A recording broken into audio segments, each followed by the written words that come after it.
another quarterback out there. So that's a huge benefit to me. You can't win the conference in this game, but just talk about what a win this week against a pretty good Dodge City team might do for this club's confidence.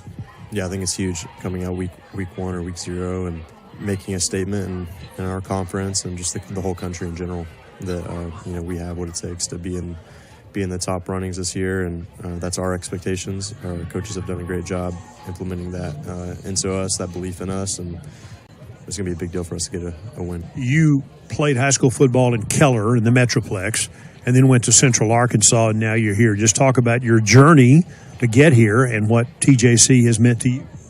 Yeah, like you said, I played at Keller. We had a really competitive district with names like South Lake Carroll and Byron Nelson. Just instilled a lot of competitiveness in me with those matchups and rivalries. It was really good for me as a quarterback to get in those atmospheres with big stadiums, big fans, and then going on to Central Arkansas, I got to learn a lot there under Coach Collins, and he was great in helping me grow not only as a football player but as a man. And then I thought I was done with football, and Coach Jacobson gave me a shot to come here, and I'm really grateful for that because this means everything to me. And one of the wide receivers on this team is one of his high school Keller teammates, sophomore Amari Henry, who'll be in the starting lineup tonight. We'll visit with Coach Tanner Jacobson coming up. The Apaches in Dodge City, Kansas tonight, both nationally ranked at the end of last year. Tyler wound up being ranked number 7, Dodge City number 15. The Apaches are number 9 right now in the rankings, and if they could win this game and then at Snow College here in about a week and a half, wow, what a great start to the season. But step 1 tonight here against Dodge City at Christus Trinity Mother Francis Rose Stadium, and the Brennan Corporation countdown to kickoff continues after this timeout.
defensive side of the ball, the Apaches return a couple of players who were a part of last year's team, but one of the newcomers is safety Tay Bullock, who played high school football in Choctaw, Oklahoma. His high school coach was also a teammate of Coach Tanner Jacobson at Texas Tech. And so Bullock and the Apaches teaming up this year, and he'll be a part of this unit. So I previously out of high school, I went to Butler Community College, played a few games there, and then didn't really play on the back end of the season. Then I transferred here in the spring. So that's how I got to TJC.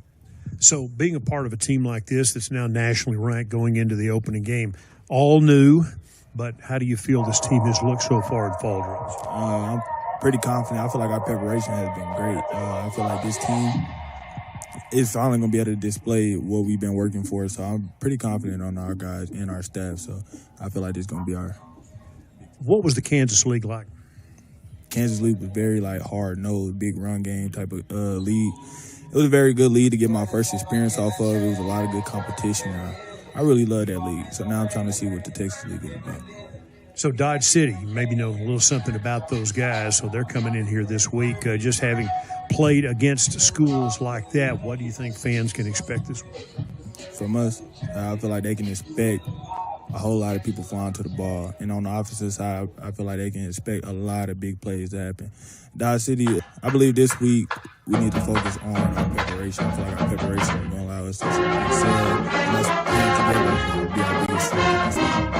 Talk to me about the defense. You haven't worked with these guys now for the better part of a month. What do you make of how good this group can be? I said this group has the potential to be something that nobody has ever seen. We have a lot of weapons that don't nobody even know about yet. And I feel like our biggest thing is our effort. Our effort is tremendous on the defensive side, and I feel like we really got a lot of skill that don't nobody really know about. Like I once said, I'm excited for this defense to be able to display what they've been working for. I'm sure others recruited you. What attracted you to Tyler? Me and Coach Jacobson actually had a relationship when I at a high school, and this is one of the schools that was on my top board. I just made a different decision, and then coming back here was probably the best decision I made. So that's how I chose this school over any other school. And the Apaches are happy that Tay Bullock is a part of this year's team. Kevin, ready for a little football tonight here? Yeah, I think I am. Hope the Apaches are. I mean, a tough matchup to open up the season, but that's exactly what they want. Get them ready for conference play, a tough non-conference schedule, so here we are. Well, they've got two really good games to open up. Dodge City out of the Kansas League and Snow College, a national powerhouse. It's Apache football coming up tonight in the season opener. TJC against Dodge City, Kansas here on Local News Radio 97.5 FM KTBB after this timeout.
Football in front of a nice crowd on a night when the weather gave us a little bit of a break for August in East Texas. Right, yeah. 89 degrees at kickoff time. The Apaches won the toss and deferred. So the Dodge City Conquistadors, or Conks, The Conks, as they're called, will have the football first. Our buddy Michael Coleman, sports director at KLTV Channel 7, covered the league, and he says his first TV job was in Dodge City, Kansas. That's what he told us, and he's a Kansas guy, so he should know. But, this is lining up, I think, to be a pretty good football game for both teams, a good test for both teams, and so hope the Apaches can get out there and play, or at least limit the mistakes to get off to a good start. Kicker Daniel Matthews, again, we would suspect he's an LSU transfer. We believe he will be kicking field goals and extra points. That just happened here in the last few days, but not sure he'll be kicking off tonight. But as we line it up here, the Apaches do have a group of defensive linemen that they like. Emmanuel Lawton, a big 290-pound nose tackle from Katie's, a transfer from UT Permian Baseman. Neville Imba from Rockwall, Jamil Davis, and Benjamin Roberts from Kahuku, Hawaii, across that defensive front. T.J. Williams and Jackson Stiles from Athens, the linebackers. Justin Cottrell, Jannard Lockhart, the corners. Bullock, Kerry Williams, and Willie Nelson from Longview. Not the singer, but Willie Nelson, a Longview Lobo. He was a good one for the Lobos. Will be playing in that secondary. And Matthews will indeed kick off. Ball teed up at the 35. Dodge City will go left to right, or make that right to left on your radio dial or your device tonight. And the kicker, a left footer, will put a toe into it, and we are underway here at Christus on Earl Campbell Field. Ball taken at the 5-yard line, upfield 15, out to the 22-yard line before the Apaches make the play. We expect their quarterback, Braxton Clark, a redshirt freshman from Derby, Kansas, but again, we're not sure. We got some information on this team, but so much turnover in junior college athletics that, again, it is always a moving target. And as we begin the game tonight, the starting quarterback will be for the young men from the Conquistadors. They line up in a one-back shotgun formation with 3 wide and an offset backfield, Tyler, with 4 down linemen. And a keeper this time by the quarterback, and tackled at the edge after a very short gain by Bullock on the first play of the game. Braxton Clark out of Derby, Kansas, is the starting quarterback, and a very short gain. It'll be 2nd and 9. That's a great job by Bullock to get upfield and then secure the tackle. So their running back group would include Derek Shanks, who returns from last year, Joshua Taylor, Ian Andalone Silva, and a wide receiver group, Santana Fleming, a Western Carolina transfer, is one of their top guys. We'll just kind of learn about them as we go. They wear white jerseys, purple pants, purple helmet, and a jet sweep coming near the side, and the Apaches are all over that. Big play in the backfield. Coming up to make the stop for Tyler is Justin Cottrell on a jet sweep that time, handoff to one of their wide receivers that time, and it did not work out very well. Great play by the Apaches. It'll be 3rd and long. Carried that time by their number 83, Nick Abels, and it'll be 3rd down and long. Now the defense is off to a great start. The Apaches relied heavily on the defense that gave up 18 points a game last year. Off to a good start. So about a 3rd and 16 coming up. They're backed up to their own 15-yard line. Snap, and Tyler rushing 5, blitzing, and they get him for the sack. And that's a great start for the Apache D, as Jackson Stiles, the linebacker from Athens, was the first guy there. And, boy, what a start for the Tyler defense, and punting deep in their own territory. TJC should get good field position for their first possession. Yeah, they forced a loss of yardage on back-to-back plays and will force a quick 3-and-out and a punt. Great job by the defense. So punting from deep in the end zone, the Dodge City punter will be backed up a long, long way here. Micah Williams. Check that. Adam Pinelts will kick it out of the end zone. It's high and it's short.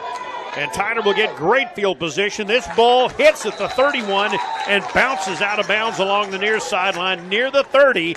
You can't start any better than the Apaches just started. Ball will be marked at the 30-yard line for Trey Guerra, the redshirt sophomore from Keller.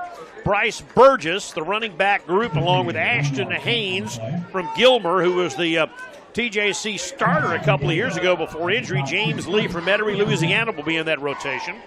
Wide receiver group, Montreal Wade hurt tonight. Amari Henry, Elijah Besa, Jared Hughes among the wide receivers. Jordan Green and Lonnie Johnson should open as a double tight end set here, and it looks like they are. And on a first down handoff, here's Burgess, and he pops it to the 15, down inside the 15 to the 11.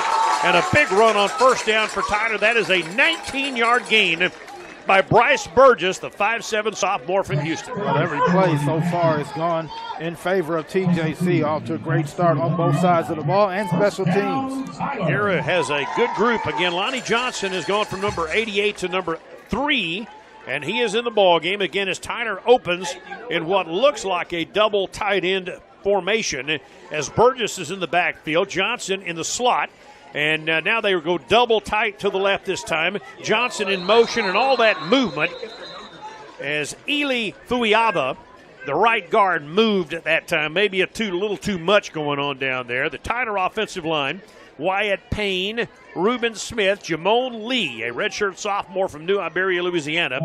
Eli Fuiaba out of Tacoma, Washington, a walk-on who worked at FedEx and decided to give football a try again. Worked out for him. And Leroy Wooldridge from Cedar Hill. So that'll back him up to the 16, and it'll be first down. They hand the ball off to Burgess, and Burgess will pick up a yard off left tackle. Good job that time by the Dodge City defensive unit that time to stop him after a very short gain. It'll make it second down near the 15-yard line. Yeah, got to limit the mistakes, and that could prove to be a costly 5-yard penalty. Maybe the Apaches can overcome that. Burgess with double tight ends to the left, Johnson in the slot. They have a receiver split wide right this time. That is Amari Henry. Guerra out of the shotgun this time on a second down and about 14. Dumps it out left side to Burgess. Burgess gets around the edge. Inside the 15 to the 10, down to the 9. And TJC inside the 10-yard line. It'll still be third down and about 7. But a nice pitch and catch. Burgess, who made the first man miss. And the Apaches are in close range here if they can get a first down. But it's still third down and about 7 coming up. Yeah, the Conquistadors were in position of dropping for a loss, but a great job by Burgess to make the first guy miss, get around and upfield. Ball on the left hash this time. Burgess standing to the left of the quarterback, Guerra. Lee, the center for the Apaches, will snap it to Guerra. Blitz coming. He dumps the screen out, and Burgess not able to handle it.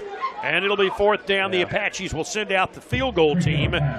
Burgess should have had that catch. Not sure how much yardage he gets. But as Guerra dumped it out, maybe a little more than Burgess counted on in terms of velocity on the ball, but not able to hang on. It'll be fourth down. Yeah, and it stands. Again, that 5-yard penalty proved to be pretty costly in its opening drive. So a right-footed kicker, Matthews, will stand with a holder at the 16. It's a 26-yard field goal for the walk-on from LSU, and it is good. And the Apaches jump out to a 3-0 lead. Great start for the defense, and the offense kicks a 26-yard field goal. 10:56 to go in the opening quarter. Tyler up 3-0 over Dodge City. Back in 1 minute. Local News Radio 97.5 FM, KTVB.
Tyler up 3-zip with a kickoff downfield, taking it to the 5-yard line. Upfield cutting to the right this time and picking up yardage. That time is Corey Stafford for Dodge City. He'll get it back out to the 25-yard line, where it will be 1st and 10. Dodge City second possession. 3-0 Apaches. The Apaches scoring drive, 4 plays, 21 yards a minute and 54 seconds. 21 yards on the scoring drive, and they settle for the field goal. So give Dodge City credit that time for holding them to 3. So the Apaches line up 5 men on the defensive line and a handoff on the left side and a nice run upfield for about 7 yards by running back Derek Shanks, a junior sophomore from Birmingham, Alabama, their leading returning rusher. And he picks up 7. Call it a 7-yard gain and make it 2nd down and 3, ball at the 34-yard line. Again, they're going right to left, ball between the hash marks. Tyler puts 5 up on the line of scrimmage, and it's Shanks again off left tackle for a 1st down. As Shanks takes it out to the 38, maybe the 39-yard line. Helmet goes flying off one of the Apaches that time and will have to come off the field for a play. That's T.J. Williams, redshirt sophomore linebacker from Houston. 1st down. As we play about 5 minutes into this game, the Apaches up 3-0 tonight. The opening game against Dodge City. Again, Tyler wearing their black pants, gold jerseys, and the black helmet, the gold numerals. Gold, purple, and white for Dodge City. Play action fake. Throwing the ball down the near side, and ball is caught. Was he out of bounds? That was a nice catch if he brought it in. And the side judge says they're going to talk about it on a pitch and catch down the near sideline. That was well played by one of their wide receivers that time, Jack Clifford. Let's see how they rule it. Incomplete. What a great chance at it. Bobbled it and nearly reeled it in before he went out of bounds. The Apache defensive back slipped down, but the Apaches get a little bit of a break. All right, so it'll be 2nd down and 10, but that was a one-hander that was almost made. 2nd down from the 39-yard line, going right to left. 2 down linemen, 2 stand-up ends, blitzing safety for Tyler. Handoff and a nice play off the edge after a gain by Shanks of about 3 yards. But well done by the Apaches, and coming off the edge, Neville Imba at a rock wall to make the play. It'll be 3rd and 7. That's the 3rd time they've run the same play to Shanks. The Apaches are getting better each time of defending it. Imba is a transfer from Texas Wesleyan. 3rd and 7. Ball just outside the 41-yard line. As you can hear the Apache band play in the background, Tyler shows blitz here, and here they come. Back to throw, quarterback rolling out. Braxton looking to throw, does. Ball bobbled out of bounds after a short gain. Chasing on the play for TJC was Tay Bullock. It'll be 4th down, and that time Braxton Clark had to settle for about a 2-yard gain, not nearly enough for a 1st down. Well, that's a great job by the defense, but especially Bullock, who kept the receiver in front of him. Gave up short yardage, he'll have to punt it away. So the Apaches send out the return team here, and back to return the ball is Khalil Ewell. He'll stand at the 25-yard line. So Tyler's defensive unit has done its job on the first 2 series as they force an apparent punt here by Dodge City. And the snap, and they're going to throw the ball downfield into coverage. Tyler has the pick. Almost. It's okay. It's okay. That worked out better. Yeah. In fact, I'm not sure that they didn't just knock that down. Actually, the Apache defender who went up for the ball was number 6, Willie Nelson, and he dropped the interception, but as it turned out, that was a break because Tyler takes over as they run a fake punt pass that does not work. Yeah, and let's be honest. I mean, because he's a defensive back. It hit him in his hands and he dropped it. He wasn't trying to knock it down, but as it turns out, it's the right play. Kevin always takes it, as a wide receiver, always takes a shot at the DBs. Never misses a chance. If he could catch, he'd be playing offense, right? Is that what you're always trying to say? Yeah, whatever. The 42-yard line. Going left to right, Tyler with a stacked backfield. They've got running backs left and right of the quarterback. Now shifting into the slot. Tyler has 4 receivers and play without a tight end here.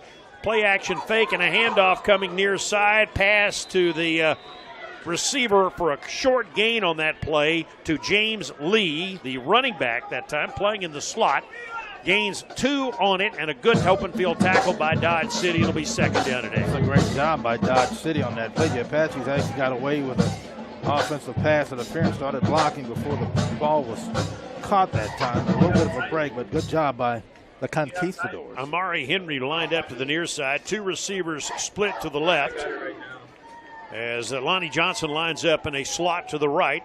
Guerra out of the shotgun. Snap, handoff. Burgess to the edge, not able to get there. What a nice defensive play that time by Quaylen Perry. Red shirt out of Mustang, Oklahoma. No gain on the play, 3rd down and long. Another great play. And another great tackle by this defense on back-to-back plays. So 3rd and long for the Apaches at the Conch 40-yard line, midway through the opening quarter, the opening game of the 2025 football season here at Christus Trinity Mother Frances Rose Stadium. Near side, the short side, 2 receivers left, 1 to the right. Conchs have 6 up on the line of scrimmage. Dump it out left. This time the catch is made. Trying to get to the edge. Not quite to the first down marker, but a nice pitch and catch for about a 6-yard gain, and then a little bit of a fight going on downfield. But TJC passes that ball to Hawk Patrick Daniels. He's hit 2 yards short of the first down. I think I got to go for that. Yeah, well, it looks like they might go for it. The offense is still out there. No flags thrown. There's a little pushing and shoving going on downfield. 4th down and 2. TJC at the 34-yard line. Out of the shotgun. Inside stack this time with a tight end, and both the tight ends, Jordan Green and Lonnie Johnson, lined up right. Far side, the short side again. Amari Henry to the near side. Inside handoff, and it's going to be close as the Apaches push Ashton Haynes forward for the first down. The offensive lineman helped out at the end of that play.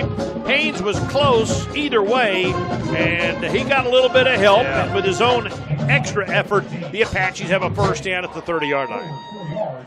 So the Apaches go quick here. Slot left, tight end right. Inside handoff to Haynes again. First action in a couple of years for a short gain. Ashton Haynes, former Gilmer Buckeye, for a 1-yard gain. Yeah, again, this is a good tackling defense, and that's a great job on that play. Not sure if there's one of the players just tying his shoe. Taking his time tying his shoe, but he's just tying his shoe. One of the Dodge City players, one of the cornerbacks tying his shoe here. 2nd down and 9 at the 29. Tyler goes left to right here in the opening quarter. Guerra, play action rolling out. Looking, eyes downfield, throws it. Ball caught at the 18. Bouncing off a tackler to the 10, to the 5. Tyler, touchdown, Elijah Besa. The Apaches with a 29-yard pitch and catch. Guerra to Besa, touchdown Tyler. You got to wrap up defensively. Just as I said, they're a good tackling defense. They don't wrap up. Besa bounced off a defender that time and took it the distance. TJC up 9-0. And Elijah Besa, another one of the returning players. As Matthews comes on to add the extra point, the Apaches off to a nice start here in the opening game. As the kick on the way by Matthews is good, and it's 10-0 Apaches. TJC 10, Dodge City nothing. We're back in 1 minute. Local News Radio 97.5 FM, KTBB.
Into the end zone, and the Conchs will start at the 25-yard line. So a good start, especially for the Tyler defense.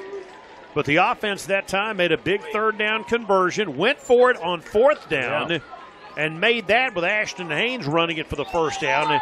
And then the nice rollout that time to Besa, who bounced off a tackler and takes it the final 20 yards on his own. Yeah, the Apaches able to take advantage of great starting field position on both of their possessions. Braxton Clark, the redshirt freshman quarterback for the Conchs, out of the shotgun. They go right to left. Sideline right, open field to the near side, and a handoff to the outside for a short gain that time. Once again, it's Shanks. And Tyler all over that after a short gain on the play. TJC's tackling group that time has done a nice job, including sophomore TJ Williams out of Houston. one of the returning players on this TJC team. 2nd down and 8. Yeah, again, defense and offense so far doing a great job for the Apaches. All right, so there we go.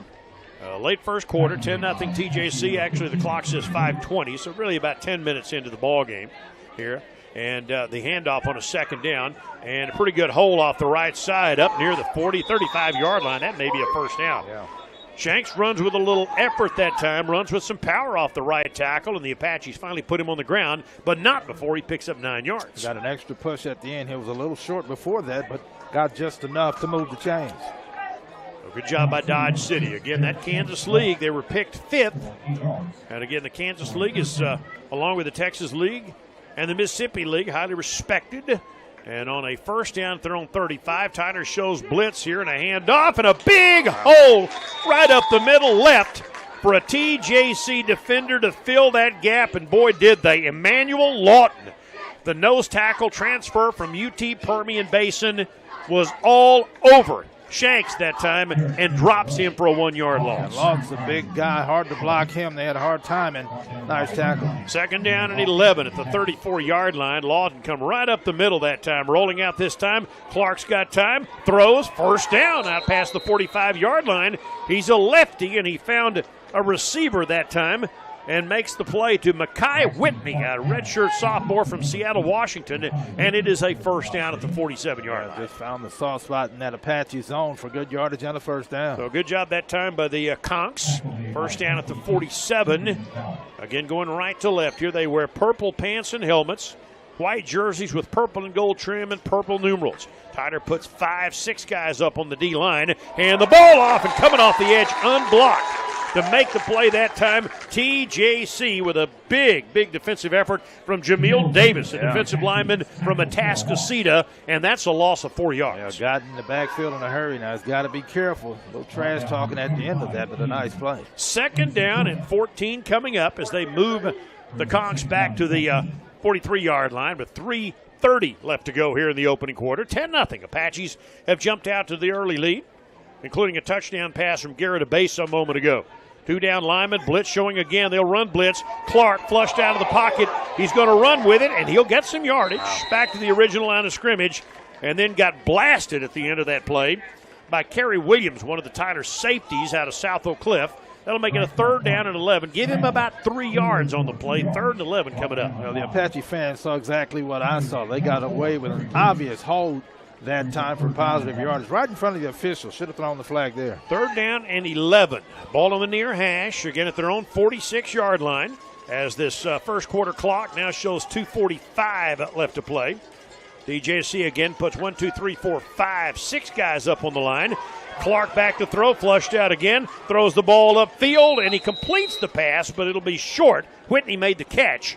Crosses the 50. It'll be 4th down and about 4, and I'm guessing that they go for it again. Well, it looks like they will. Clark did a good job. He was under pressure, bounced out of the pocket. Now it looks like they're going to send out the punt team. Okay.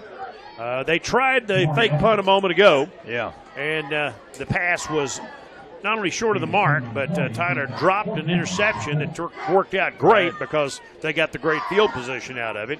Let's see if they actually punt it this time. Yeah, I'm guessing they will punt it this time. Okay, so the Apaches will have their return man, Ewell, back at about the 10-yard line. And let's see, they do snap, and they will punt this time. It is a high, short kick that will be fair caught by Tyler at the 21-yard line. And so the Apaches with their 3rd possession of the game, leading 10-0. Their defense has been rock solid so far in this game, and they will try to continue to make that happen here as we play with 1:45 to go. The Apaches' 3rd possession, but the first time they'll start in their own territory.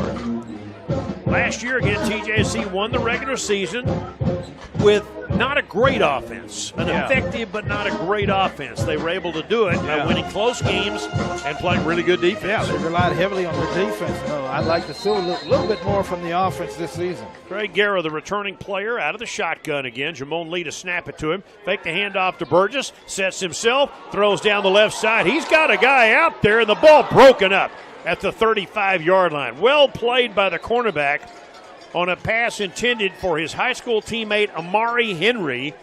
But, boy, give those guys credit. Yeah. That was well played by the secondary of Dodge City. It'll be second down. Mars got to do a better job of selling the fact that the ball's not coming to him. I mean, he kind of gave it away by looking back and kept his head turned back to the football. Got to settle as if the ball is not coming to you, but a great job by the defensive back to get back in the play and knock it down. Second down and 10 at the 22-yard line.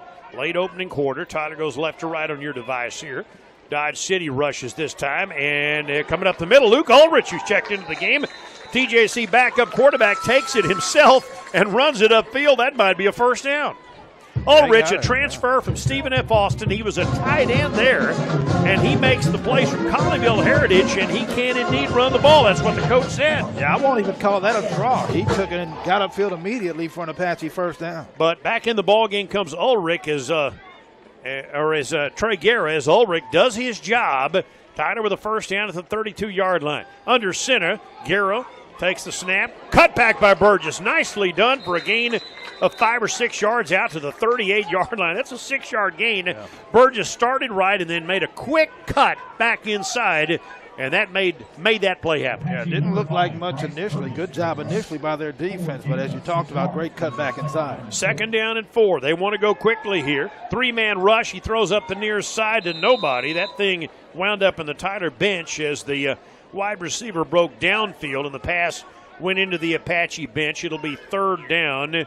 That one intended for Besa, who caught the touchdown pass a moment ago. 3rd and 4 coming up. Yeah, they weren't on the same page on that one as Besa was running a go route. Quarterback Guerra thought he was running an out route that time. Got about a half a minute to go here in the opening quarter. 10-0 Apaches. First game of the year here at Christus Trinity Mother Francis Rose Stadium. 2 receivers left, slot left this time as well.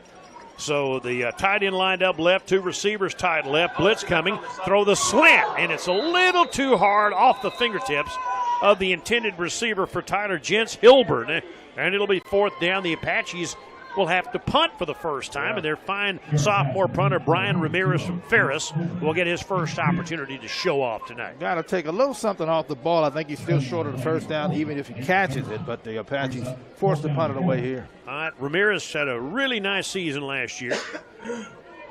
Also was a high school golfer, we're told, an excellent golfer, and his kick is away. End over end kick this time. It'll bounce. Take a nice TJC roll. Their guy will take it, and the coverage downfield for Tyler was outstanding.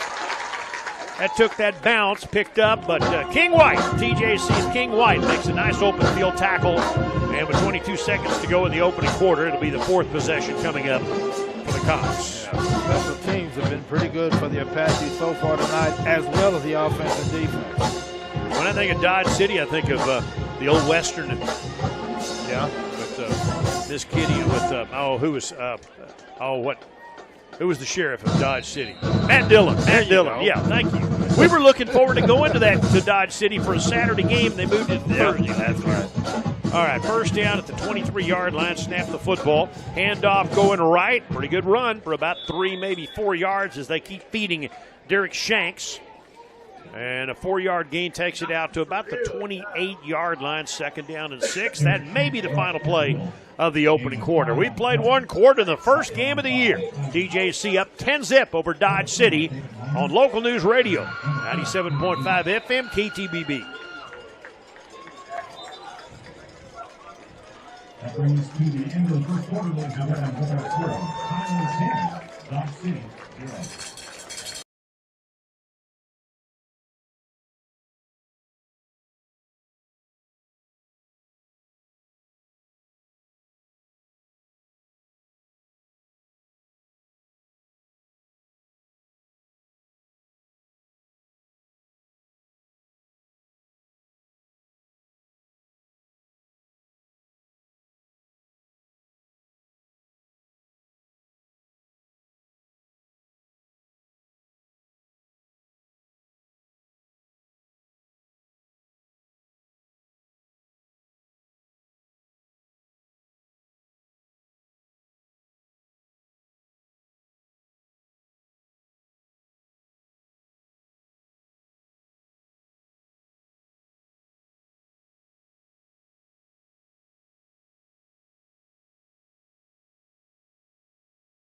Center broadcast booth, Christus Trinity Mother Francis Rose Stadium on Earl Campbell Field. Opening game of the season, 10-0 Tyler over Dodge City as we start the second quarter. Yeah, it's a good first quarter for the Apaches in all areas, and hopefully they can keep it going.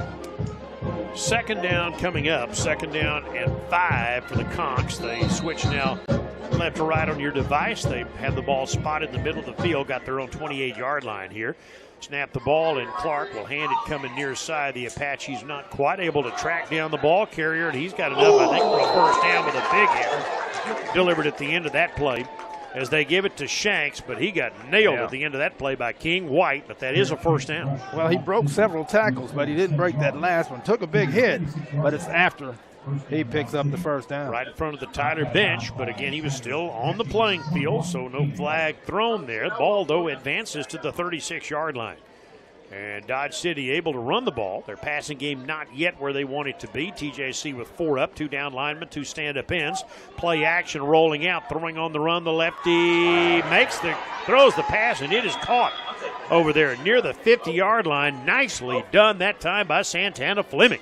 Diving catch. Yeah, great job on an out route, basically, and the quarterback led him just a little too much, but a great diving catch by Fleming. All right, so that's at the 48-yard line, and that was well done that time on a play-action fake. Again, the quarterback, Clark, is a lefty, and he was rolling that way.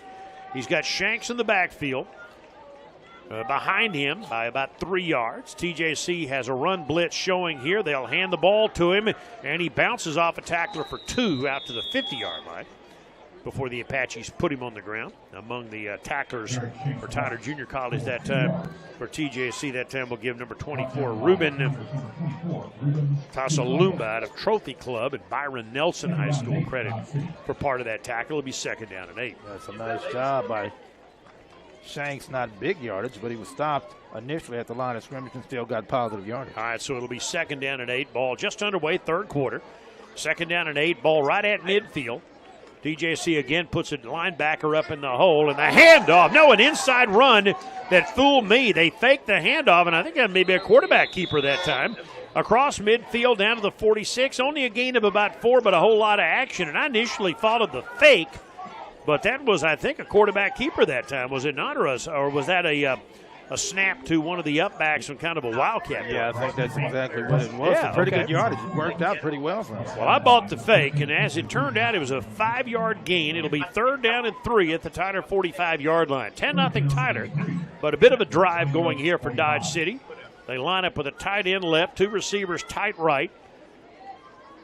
Ball at the Tyler 45-yard line with a running back, and on a third down and 3, a handoff, and that's enough for a first down off the left tackle. And a gain of about 4 yards. Well done that time by the running back for the Conks, number 23, Joshua Taylor, a sophomore out of Atlanta, Georgia, to TJC's 40-yard line. Yeah, not a big guy, Taylor, but a strong, tough run for a first down. Approaching 3 minutes into the second quarter. Again, the Conks have their best-looking drive so far of the afternoon working. 2 receivers right, tight end left. Tyler with 4, 5 guys up on the line of scrimmage. Inside handoff to Taylor, and on a delayed draw, the Apaches are all over that. Looks like Lawton is in on that.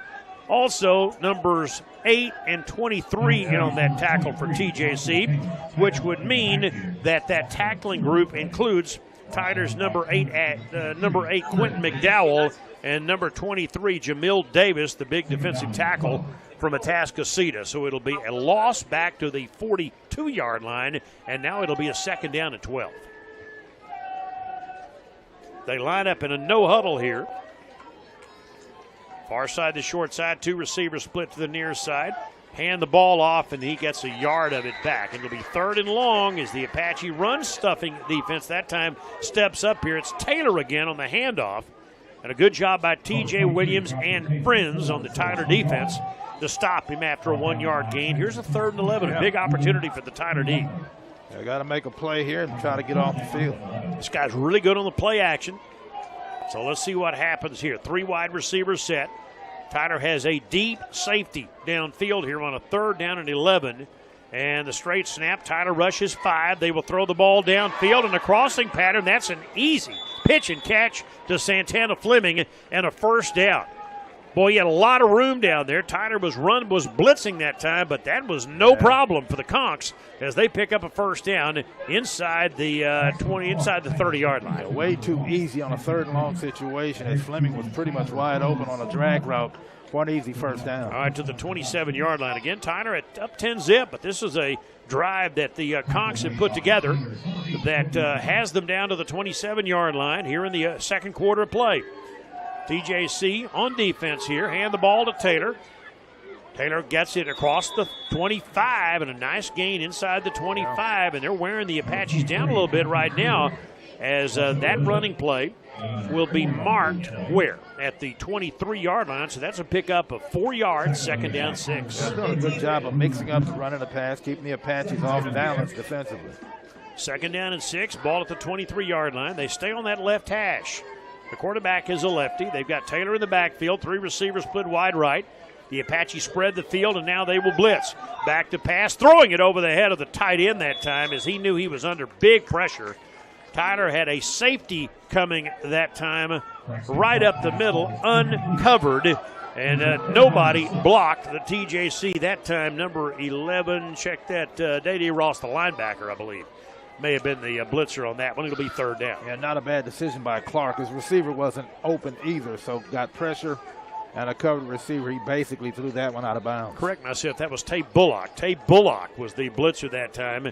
Third down. Here's a big opportunity for TJC to stop him here if they can.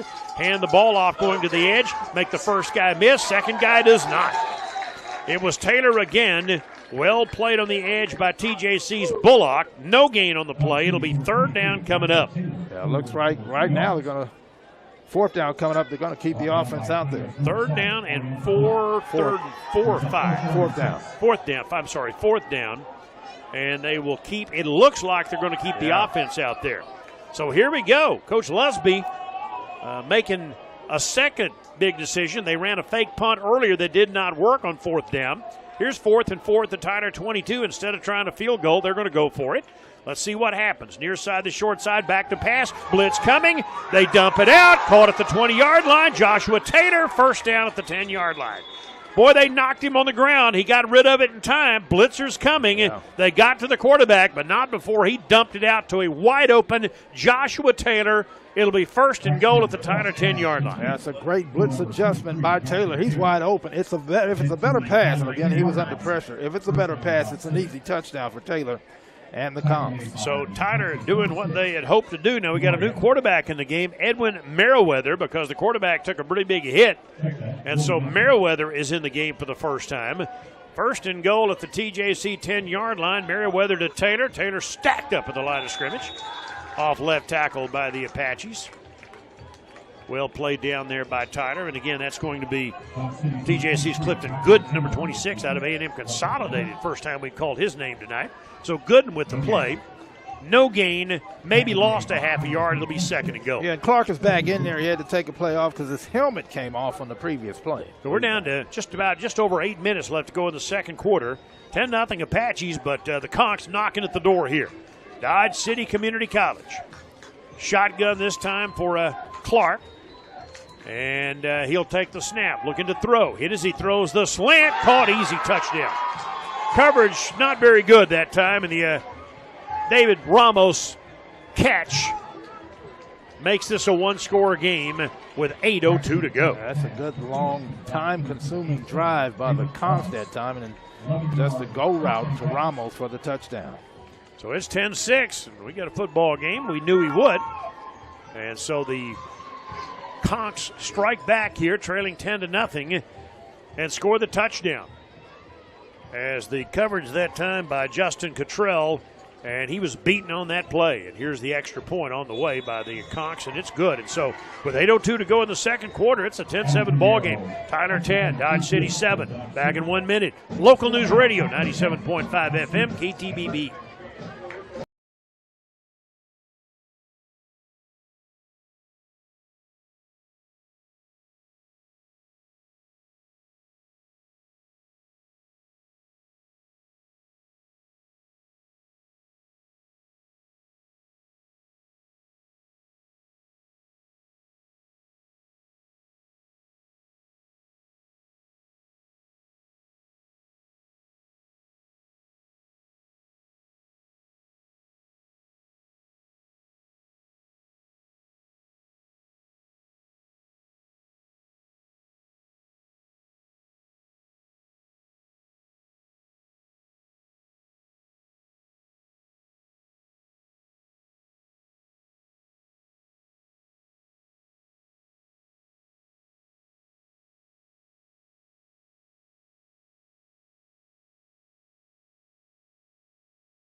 teammates. The Air Force Academy transfer Amari Henry takes it into Conk territory at the 43, first down time. Yeah, perfect pass by Gary. He threw that before the receiver came out of his break right on time. All right, so TJC gets a nice play here, and hopefully that'll get it turned around for TJC midway through the second quarter. We're at the 7:30 mark of period number 2. Game moving along nicely.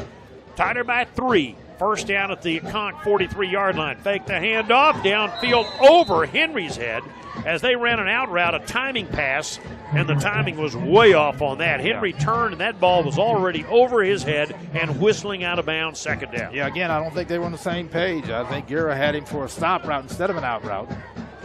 Of course, the ball was not there. Okay, so it's 2nd and 10. Tyler's passing game not quite where they need it to be yet. They do have the lead, though, and they do have a touchdown pass as their only score.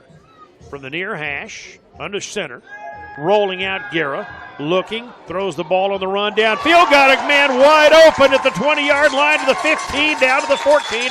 That time, they go back to Amari Henry for a TJC first down. And that appeared to be a busted play at the start as Guerra turned to fake a handoff. Nobody was there, but a great job for him to hang in there and find an open receiver. TJC wants to go tempo here. They line up quickly. They spot the ball at the 14-yard line. First down for the Apaches, knocking at the door here, leading 10-7 here in the second period, trying to answer the Dodge City touchdown. Lonnie Johnson lined up as a receiver in the slot, and they've got the wide receiver wide up to the near side, Amari Henry. Handoff coming left, turn the corner to the 11-yard line, and a big hit applied. Ball ricochets out of bounds. James Lee had possession, ball knocked out of bounds, and it belongs to TJC, but what a big hit at the 11-yard line. Yeah, he got blasted, as you talked about, and that ball, luckily for the Apaches, went out of bounds. They wound up picking up 3 yards. Second down at the 11-yard line, but a big blast that time by the Conch secondary. And the ball's at the 11. TJC going right to left. Tight end lined up right, Spadone. In the backfield, James Lee. Hand it to him again. Lee's in some trouble, and this time he's going to be knocked down for a loss on that play. No, that's Burgess. Burgess back in the ball game. But good effort that time by that Conch defense. And, boy, give those guys credit for doing the job down there. Number 92, Tristan Pitts, was in on that tackle. And so it'll be a third down coming up, 3rd and 7 with 5:58 to go. Yeah, way too much traffic in the backfield that time to get anything out of that play. Into the ball game, Ashton Haynes is a running back. Near side, the short side, 4 receivers, 1 left, 3 to the right, to the wide side of the field. Blitz coming. Garrett to throw. Steps up, downfield, way over the head of Lonnie Johnson. They're going to call a pass interference. Pass intended for Johnson. It was about 3 feet over his head. You could make an argument that it was uncatchable. Well, and there's a penalty flag at the snap as well, so we might have offsetting penalties. We'll get the call because there was a penalty flag at the snap, and maybe both of these flags are on the defense. All right, we'll see. But again, clearly they threw either holding or PI at the goal line on the coverage, and it's offsides against the defense. They decline that, and they will take the pass interference. There you go. And that'll take it half the distance. It'll be 1st and goal for Tyler. Yeah, got to take advantage here. Got to capitalize after they were able to drive downfield and punch it in. You got to get back on the scoreboard here. And they say the PI came after he crossed the goal line, so they're going to mark this ball at the 2-yard line. Yeah, happened in the end zone. So there you go. Tyler is knocking at the door here, trying to take a 10-point lead right back here. As Guerra and the Apaches huddle up this time, they bring in a bunch of subs on the defensive line and bring in some heavy beef here. And so the Apaches will line up this time. They have a fullback and Burgess in the ball game. The fullback is Ethan Colvin in the game.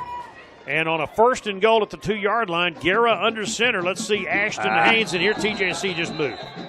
Man, you got the ball right at the goal line, and one of you guys jumps into the neutral zone. So now instead of 1st and goal at the 2, the Apaches are back at the 7-yard line. The Apaches had a 5-yard penalty earlier that I think blew up a pretty good drive. They settled for a field goal, and now they get another 5-yarder here. Boy, those are frustrating because you're right there, and you can't wait for the snap.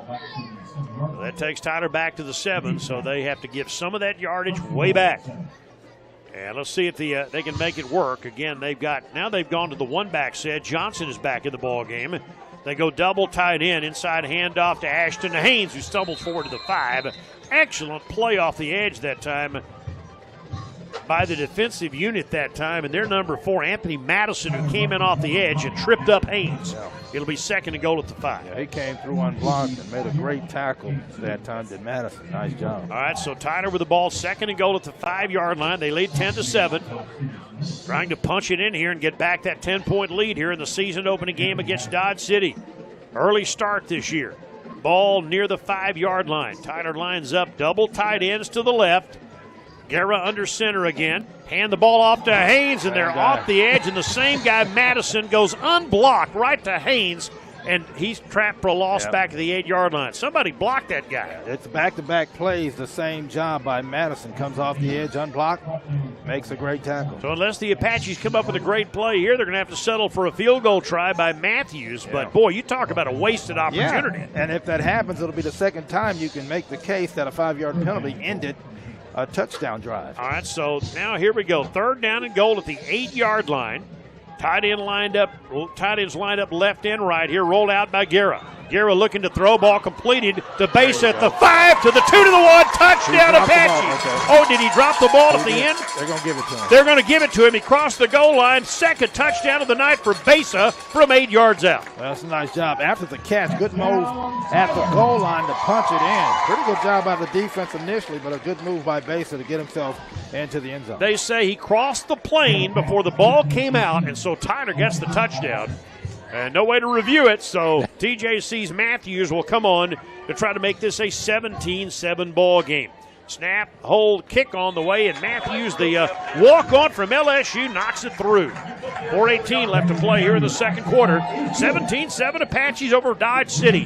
Back in 1 minute. Local News Radio, 97.5 FM, KTBB. 10 plays, 55 yards, and they do have review, don't they?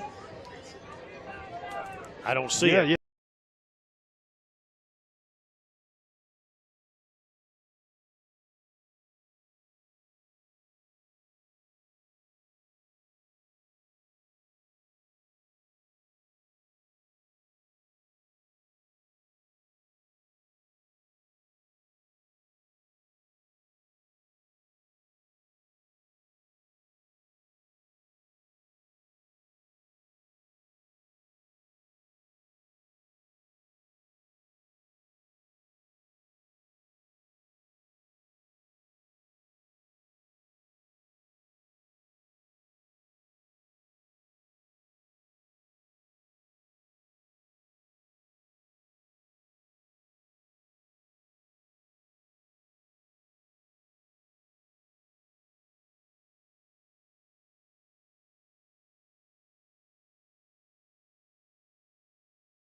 Pass on a rollout. Guerra to Besa, his 2nd of the night, and they lead 17-7.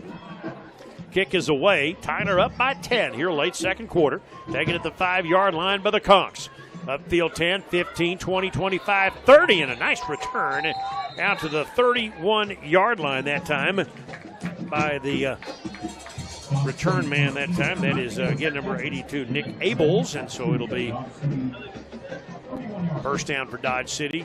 Pretty good field position here as we play with 4:12 to go in the second quarter. Yeah, it's a good response by the Apaches to come back and punch it in after giving up a touchdown. That was 10 plays, 55 yards, 3 minutes, and 36 seconds. Again, as he crossed the goal line, and apparently he was across, and they do have replay down there. It's not like college and pro football, but they do have a system of replay where they can take a look. And so on first down, the quarterback, Clark, upfield. And, boy, the wide receiver and the cornerback were going at it.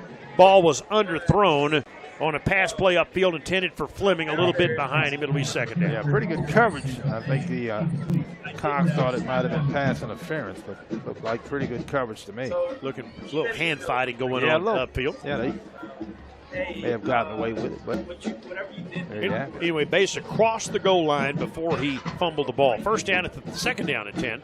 They're on 31-yard line. Tyler blitzes, inside handoff. Not much of a gap, and Emmanuel Lawton closes up what there was after a short gain that time by the ball carrier, for the Conks. That'll be number 25, Ian Andel Silva out of Salina, Kansas, a 5'8 redshirt freshman. Gain of 1, it'll be third down. Yeah, and a good opportunity here for the Apaches to get off the field defensively, force a quick 3 and out, and get the ball back.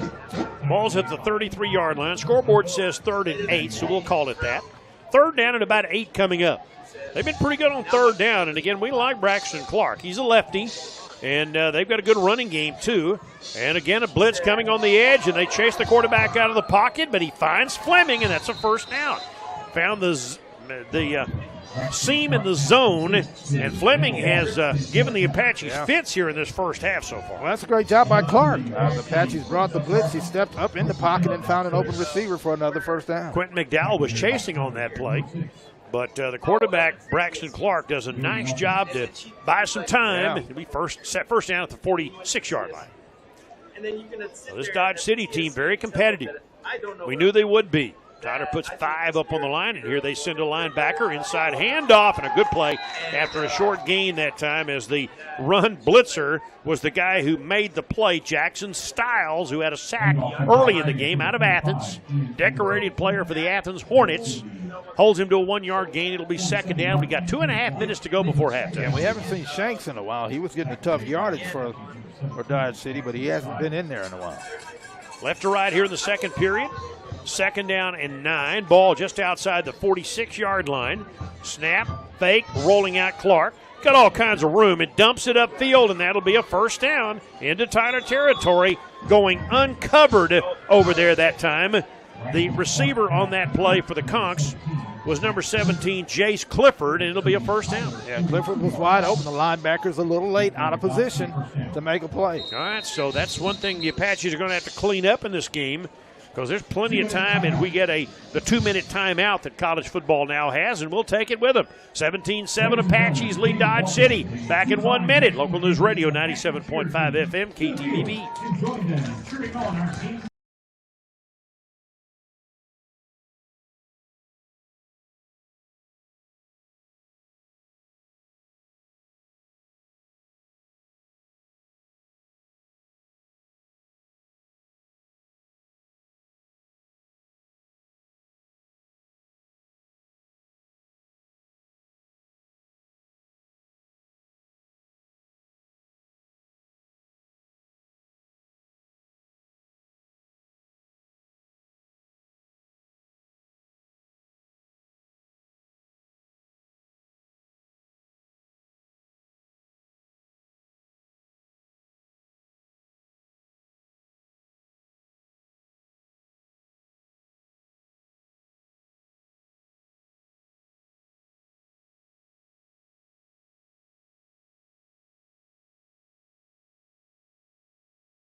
Booth, Bill Coates, Kevin Simon, Christus Trinity Mother Francis Rose Stadium in Tyler. Tyler leads 17-7, but this Dodge City team's impressive too. Yeah, they won't go away, so you got to fight to the end with this bunch. And so we get the 2-minute timeout. We'll see if the Apaches can make a stop. Cox have the ball at the Tyler 42-yard line as they line up here.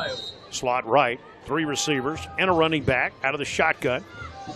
Make the handoff and a big hold, but the great play by Tyler. Boy, it opened up like the Red Sea over there, except that Greco Davalatoris, the Tyler defensive lineman, the only guy between the quarterback and about a 20-yard gain, made an ankle tackle after a 1-yard gain, and that is a big, big play. Yeah, it's an easy first down, maybe a touchdown if he doesn't make that tackle. Wow, there was nobody there except the one kid, and he made the play. So it's second down, rolling out, ball incomplete as they dump it outside to the running back, Silva. Ball arrived, as did the Tyler defender, and he blasts him on that play and breaks up the pass. What a job that time by the Apaches, number 26, Clifton Gooden. Yeah, and Clark hung his receiver out to dry. There's a holding call against the offense as well, so we'll see what the Apaches decide to do here. But, yeah, Clark hung his receiver out that time. Boy, that was a big, big hit. It was clean. Yeah. But in Andelin Silva had all he wanted that time, and so that's a holding penalty that'll also mark off 10 yards. Tyler will take it, and so that'll move them back to the 49-yard line. Yeah, that hurts. You take a big hit and after a holding call. You add the holding call as well. So a minute 29 to go before halftime. Tyler up 17-7. Now let's see what the Conks can come up with here, again at their own 49-yard line. Their passing game has been solid, especially Fleming here in the second quarter. Far side, the short side, 3 receivers in a triangle to that tight side of the field, and the quarterback throws downfield to nobody close that time. Fleming, who's screaming for a holding call. The ball about 10 yards over his head as the Apache Cottrell not quite able to come up with the interception downfield. But Fleming gets up kind of acting like, hey, throw a flag, as if somebody held him. But he may have also slipped as well. Yeah, and the ball was over everybody's head. Cottrell gave it a shot, couldn't get up that high to get it. So it'll be 3rd down and 19 with a minute 24. As the Apaches need to make another play here and perhaps get the ball back. Here comes the run blitz, and they go to the quarterback and they get him. A delayed blitz by the defensive back by TJC that time, Kerry Williams, and they sacked the quarterback all the way back near the 40-yard line. Second sack of the day for the Tyler defense. And again, that time, South Oak Cliff transfer Kerry Williams, the free safety, makes the play. Yeah, that's a great job of the Apache defense. They gave up some yardage, but in the end, they'll force a punt. But keep in mind, Tyler has all 3 of their timeouts left and a $1:17 left on the clock. And now, after a great start to the drive, the Conks with a big penalty and then a sack find themselves in a situation where they're going to have to kick it away to Tyler with a minute 17 left to play here in the first half, and TJC up 17-7. Yeah, and I expect the Apaches to try to be aggressive here with all 3 timeouts. Now, it depends on what kind of field position they get after the punt. So while the teams take a moment to talk it over here, I don't think the Conks took a timeout here, but they're going to let these guys have a little time to catch their breath on this hot night. Not as hot as it could be. We get a little bit of a weather break, 89 at kickoff. Could have been worse. It could have been worse. It has been worse, but so a little bit of a break. Line of scrimmage is the 40-yard line as the Apaches send the receiving team out. Gents Hilburn is the Tyler return man, wearing number 0 on that gold Tyler jersey. The kick is away. It is a high kick, relatively short, and Hilburn will let that ball. It hit one of the Apaches, and they have to fall on it at the 36. Got to get out of the way. Get out of the way, guys. That's the way to give up football games. That kick was relatively short, and the Apaches kind of wandering around out there. It appeared up here and not really aware of where the ball was, and it actually bounced and hit one of them. They had to fall on that football, or the possibility of a turnover. Well, and the return man should be yelling, get away from it. The only problem is he was trying to catch that football dangerously. Luckily, the Apaches will get possession. Well, Tyler dodges a little bit of a bullet there. At least that's what it appears from up here, that ball hit one of the Apaches. They certainly reacted as if it did. No, it did. So Tyler gets a break there. They got the ball at the 35-yard line, though, and they've got time with a minute 7 to go and timeouts. Tyler just took a timeout a moment ago. Finally, the scoreboard recognizes that. But they have 2 timeouts left, and Garrett wants to throw a middle screen to Burgess, who makes the catch but is tackled after a short gain on the play. Well done that time by the guys wearing the gold, the purple and gold. Nate Gunderson, a redshirt freshman out of Kansas City, makes the nice stop after a gain of about 3. 2nd down and 7. Back to pass, Guerra again. This time he's going to throw the deep ball down the right side, and it's going to be caught by the Apaches. Running catch at the 25-yard line, and that's the big play maybe the Tyler Apaches needed. Still trying to check the number of who made that play. Was that Amari Henry? That's Amari Henry who made that play on the far side. That's a great pass by Garrett. That's pretty good coverage. He fit that football in there on a go route. Well, that might be a game turner if indeed the Apaches capitalize. 1st down at the 20-yard line. Less than a minute to go. Garrett a throw. Throws it near side and throws the pick. Intercepting the kid who has given Tyler so much trouble tonight, Anthony Madison, stepping in front of the Tyler receiver, and that was a great play by Anthony Madison. Yeah, it was, but a risky pass by the quarterback who just kind of stared down his receiver that time and gave the cornerback in coverage an opportunity to break on the football. That's a bad break after a big play. Yes, it is, but a great play by Dodge City. to avoid, and they've done a good job tonight. Remember, Tyler got off to a great start defensively, had to settle for a field goal because the Dodge City defense, I thought, did a nice job. Now, they've given up 2 other scores, but that was an excellent play. And, again, Madison has 2 sacks tonight, or 2 big plays on run plays. That's right. Coming off the edge, unblocked. The sophomore from Miami, a returning player, also gets an interception there. And now with 34 seconds left to go and 3 timeouts, the Apaches will call another timeout. We'll take a break with them. It'll be a 30-second break. Tyler leads 17-7. Late second quarter over Dodge City. Back in 30 seconds on Local News Radio, 97.5 FM, KTBB.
Yeah, they're going to take it to halftime. All right, so we'll go to halftime. And again, the Apaches go into the locker room with a 10-point lead. Could have been more, but the interception keeps that from happening. But it's halftime here at Christus Trinity Mother Frances Rose Stadium in the opening game of the season.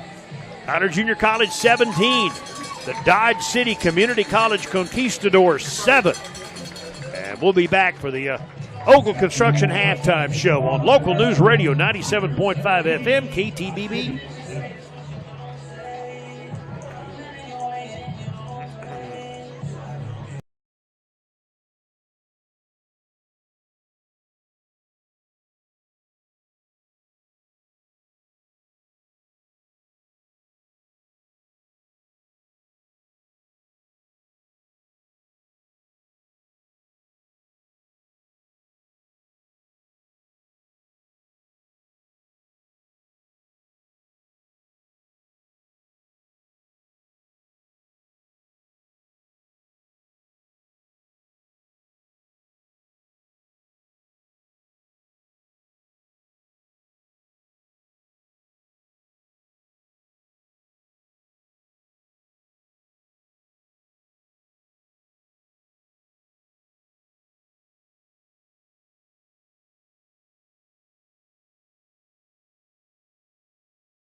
football and will bring it upfield. And there's a hole at the 35, upfield to the 45, near midfield for Tyler, still on his feet, running with a football. I believe that's Jens Hilburn, and he crosses midfield, and that's a great return for the Apaches and great field position to start the second half of this game. How about that? Yeah, it was a tough return that time. A lot of broken tackles. And a good job of getting upfield. Great job of blocking as well. Good start, or good starting field position for the Apaches to open the second half. Ask our producer, Isaac Shiflett, to kind of assess where we are on that and how bad that hum sound. That comes out of absolutely nowhere. Yep. And we don't know really why that happened all of a sudden. But how are we sounding there? Isaac, are we still okay? Are you hearing the hum like we're hearing it? Okay, so maybe that's something we're hearing in our headsets. That's good. Tyler with the ball, first down at the 47-yard line. Guerra under center. Spadone, the tight end, in motion. And the first play is a handoff to Burgess and a flag down. He picks up 2 to the edge, and immediately they throw a flag right at the Tyler offensive line, probably a holding penalty. Yeah, it looks like that'll be a holding call against the Apaches. It is. That'll back them up to start again. Got to take advantage of this great starting field position, but that'll cost them 10 yards. All right, so TJC will be backed up 10 as they tried immediately to get something done. That didn't work out. And so they will gain 2 but lose the 10 on the holding penalty. And so the Apaches are in a position now where they'll have a second down and long. They lead it 17-7 as we start the third quarter in the first game of the year here at Christus Trinity Mother Francis Rose Stadium. Yeah, again, an opportunity here for the Apaches, even after the penalty, see if they can overcome it. All right, so here we go. Second, first, and 20 at their own 42-yard line.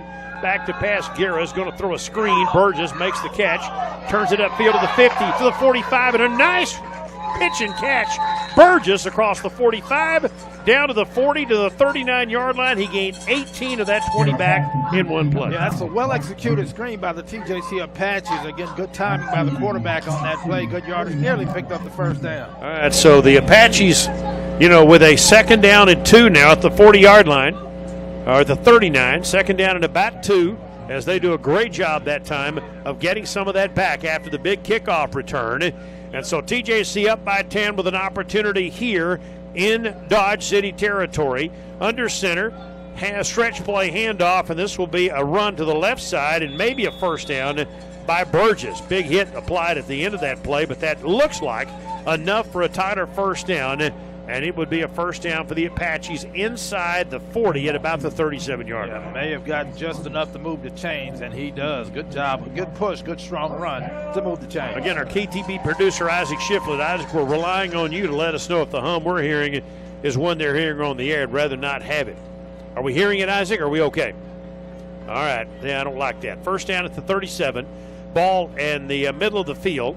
Receiver split left and right. Lonnie Johnson make that Spadone, the tight end, off the hip of the left tackle.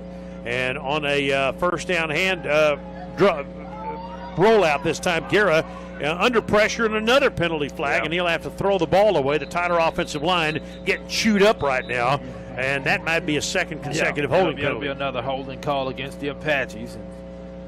Again, you got to try to play a clean game. You're going to have some mistakes early in the season. That's personal foul. Hand to the face against the defense. Good break for the Apaches. We did not see that. And again, we apologize for the all of a sudden lack of a crowd mic, because we're having a devil of a time here with a hum that just all of a sudden developed.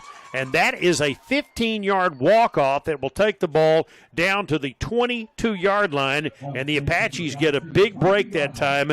The way they threw that penalty flag, it almost looked like they were throwing at the Tyler offensive line. Well, I thought it was a holding call. Good break for the Apaches. First down, Tyler at the 22-yard line. Ball on the near hash. Tyler goes right to left here in the third. Dump it out on the right side. The ball pitch and catch inside the 10, and it'll be first and goal at the 5-yard line as the Apaches drag tacklers all the way inside the 5-yard line, and that will be a first and goal TJC, and it's Jens Hilburn again. Wow, and I'm not sure what happened at halftime, but these guys are running hard, breaking a lot of tackles, including on the kickoff return. So the transfer from Northwest Washington, Jens Hilburn, takes it to the 3-yard line. It'll be first and goal TJC.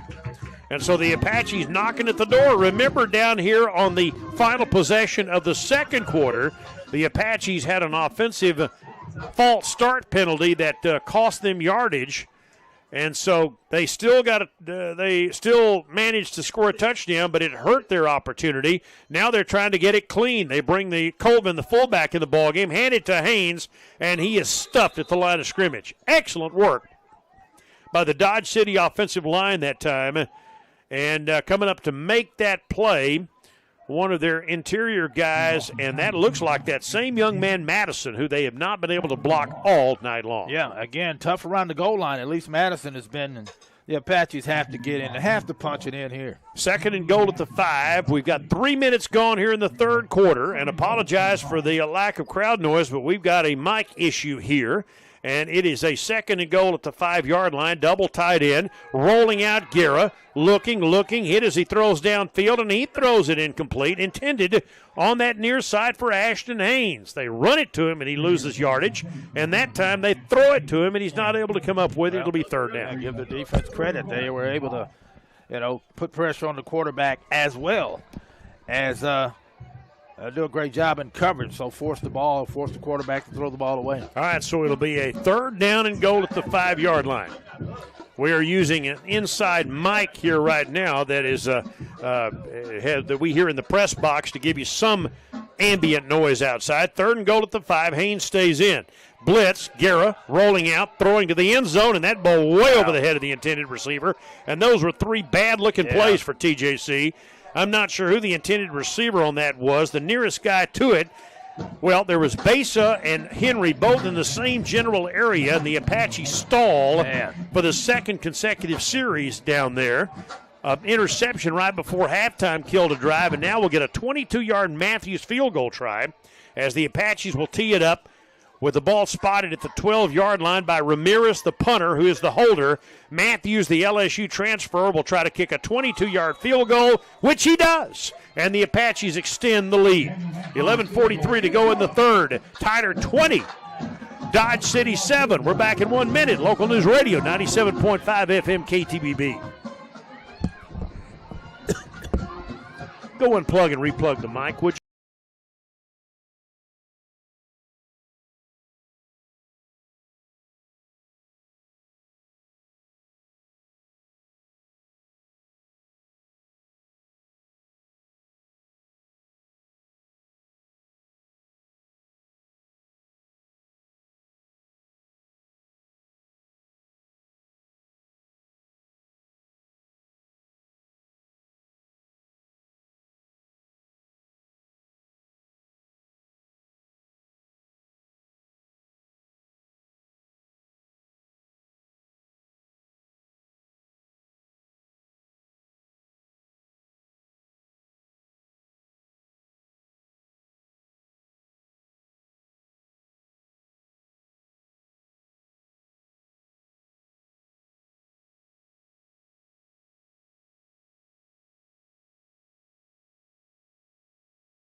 And as is Montrell Wade, who's injured tonight and not playing, wide receiver.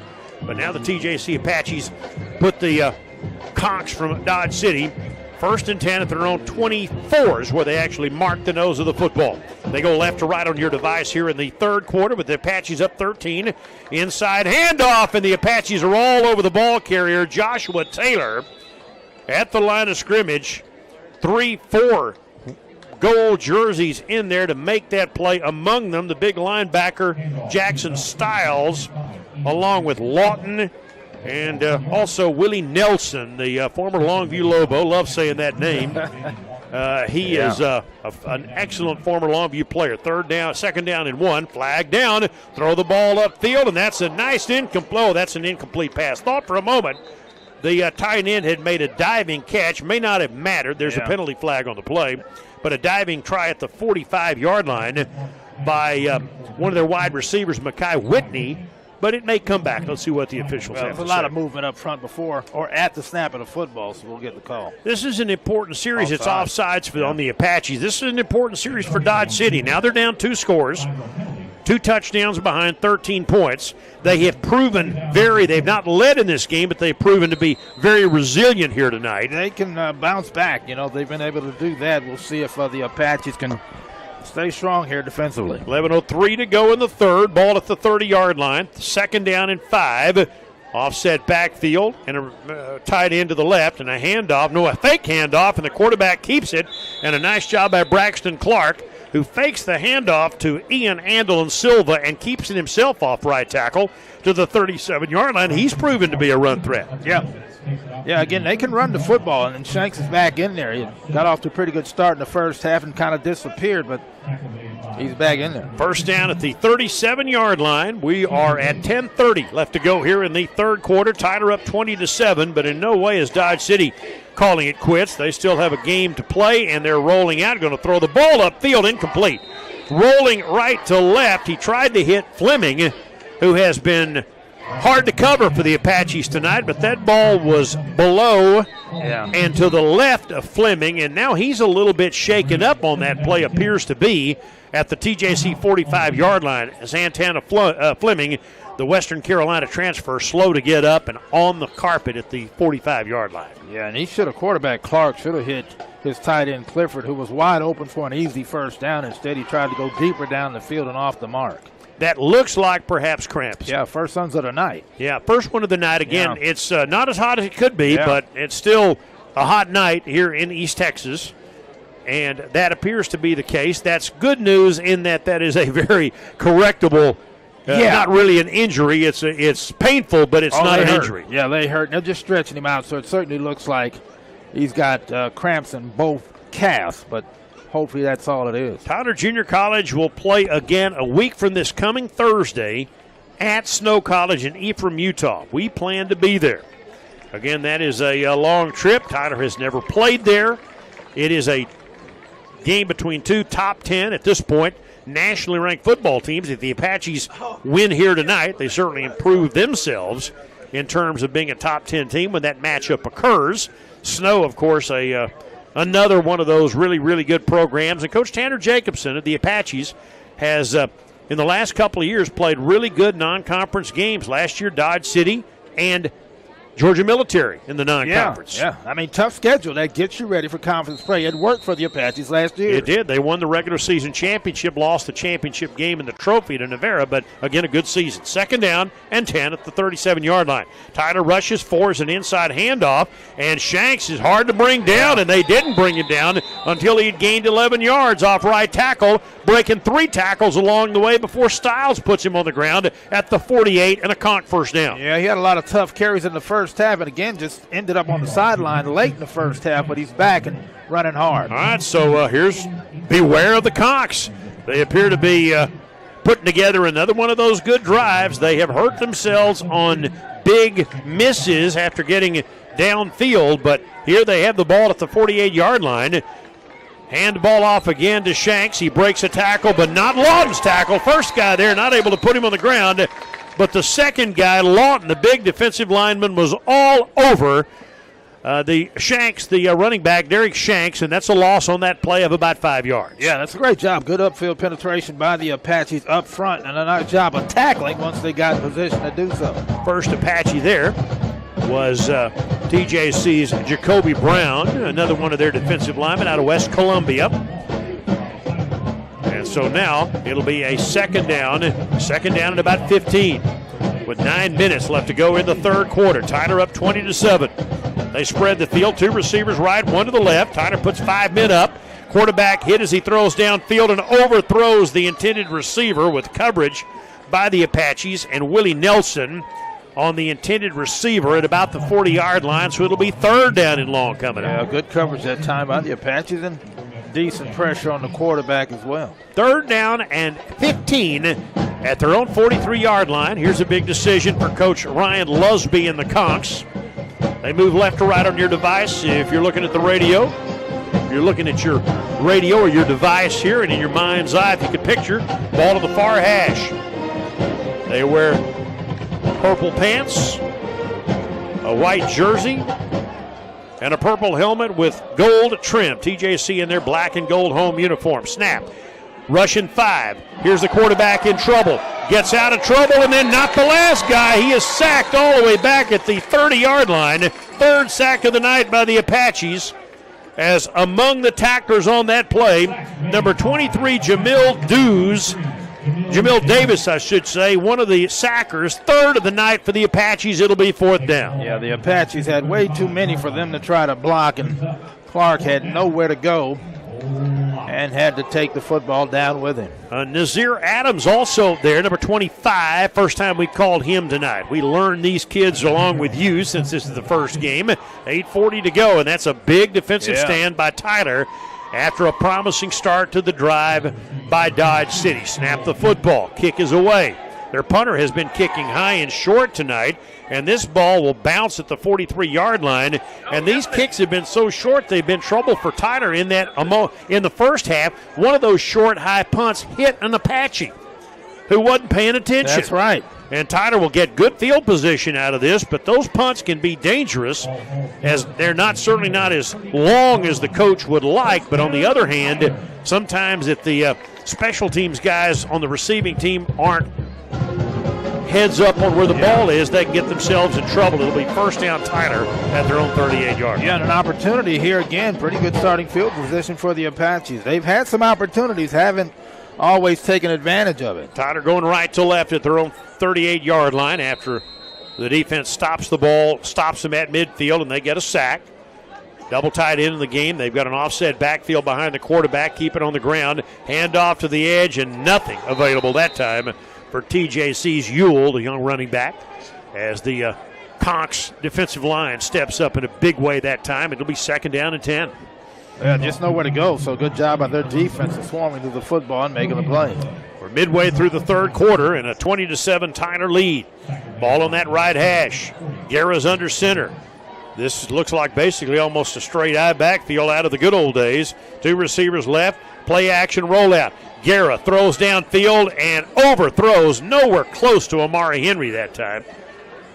Henry looked open too, but Guerra sails that one into the sidelines, and it'll be third down. The Apaches not getting anything done. Well, the best thing about that pass is that it was not close to anybody, so no chance for an interception either, as the ball was overthrown and out of bounds. Tyler wearing black pants, gold jersey, black helmet, gold numerals. Coach Tanner Jacobson for the Apaches, and his team coming off a really nice season, 7-4 last year. Snap the football, dump it upfield. This ball caught at the 40-yard line, 45 midfield, first down for the Apaches. A pitch and catch by Lonnie Johnson, his first catch of the night for the former SMU Mustang transfer. And a returning starter from a year ago, Johnson's first catch turns into a nice gain and a first down for Tyler. Yeah, good pressure by Guerra that time again, facing some pressure, able to hang in there until he found an open Lonnie Johnson for the first down. All right, the redshirt sophomore from the Fort Worth area makes it TJC football, first and 10 at midfield. Ball's right at the 50-yard line. Apaches again going right to left here in the third quarter with a 13-point lead. Kicked a field goal, a short field goal just a few moments ago. Line up with a tight end on his hand, Lonnie Johnson to the left, tight receiver to the left, and a wide to the right. Guerra bobbles the snap and then pitches it to Hilburn, and Hilburn's going to make something out of this. It's a 5-yard gain on a jet sweep by Jens Hilburn.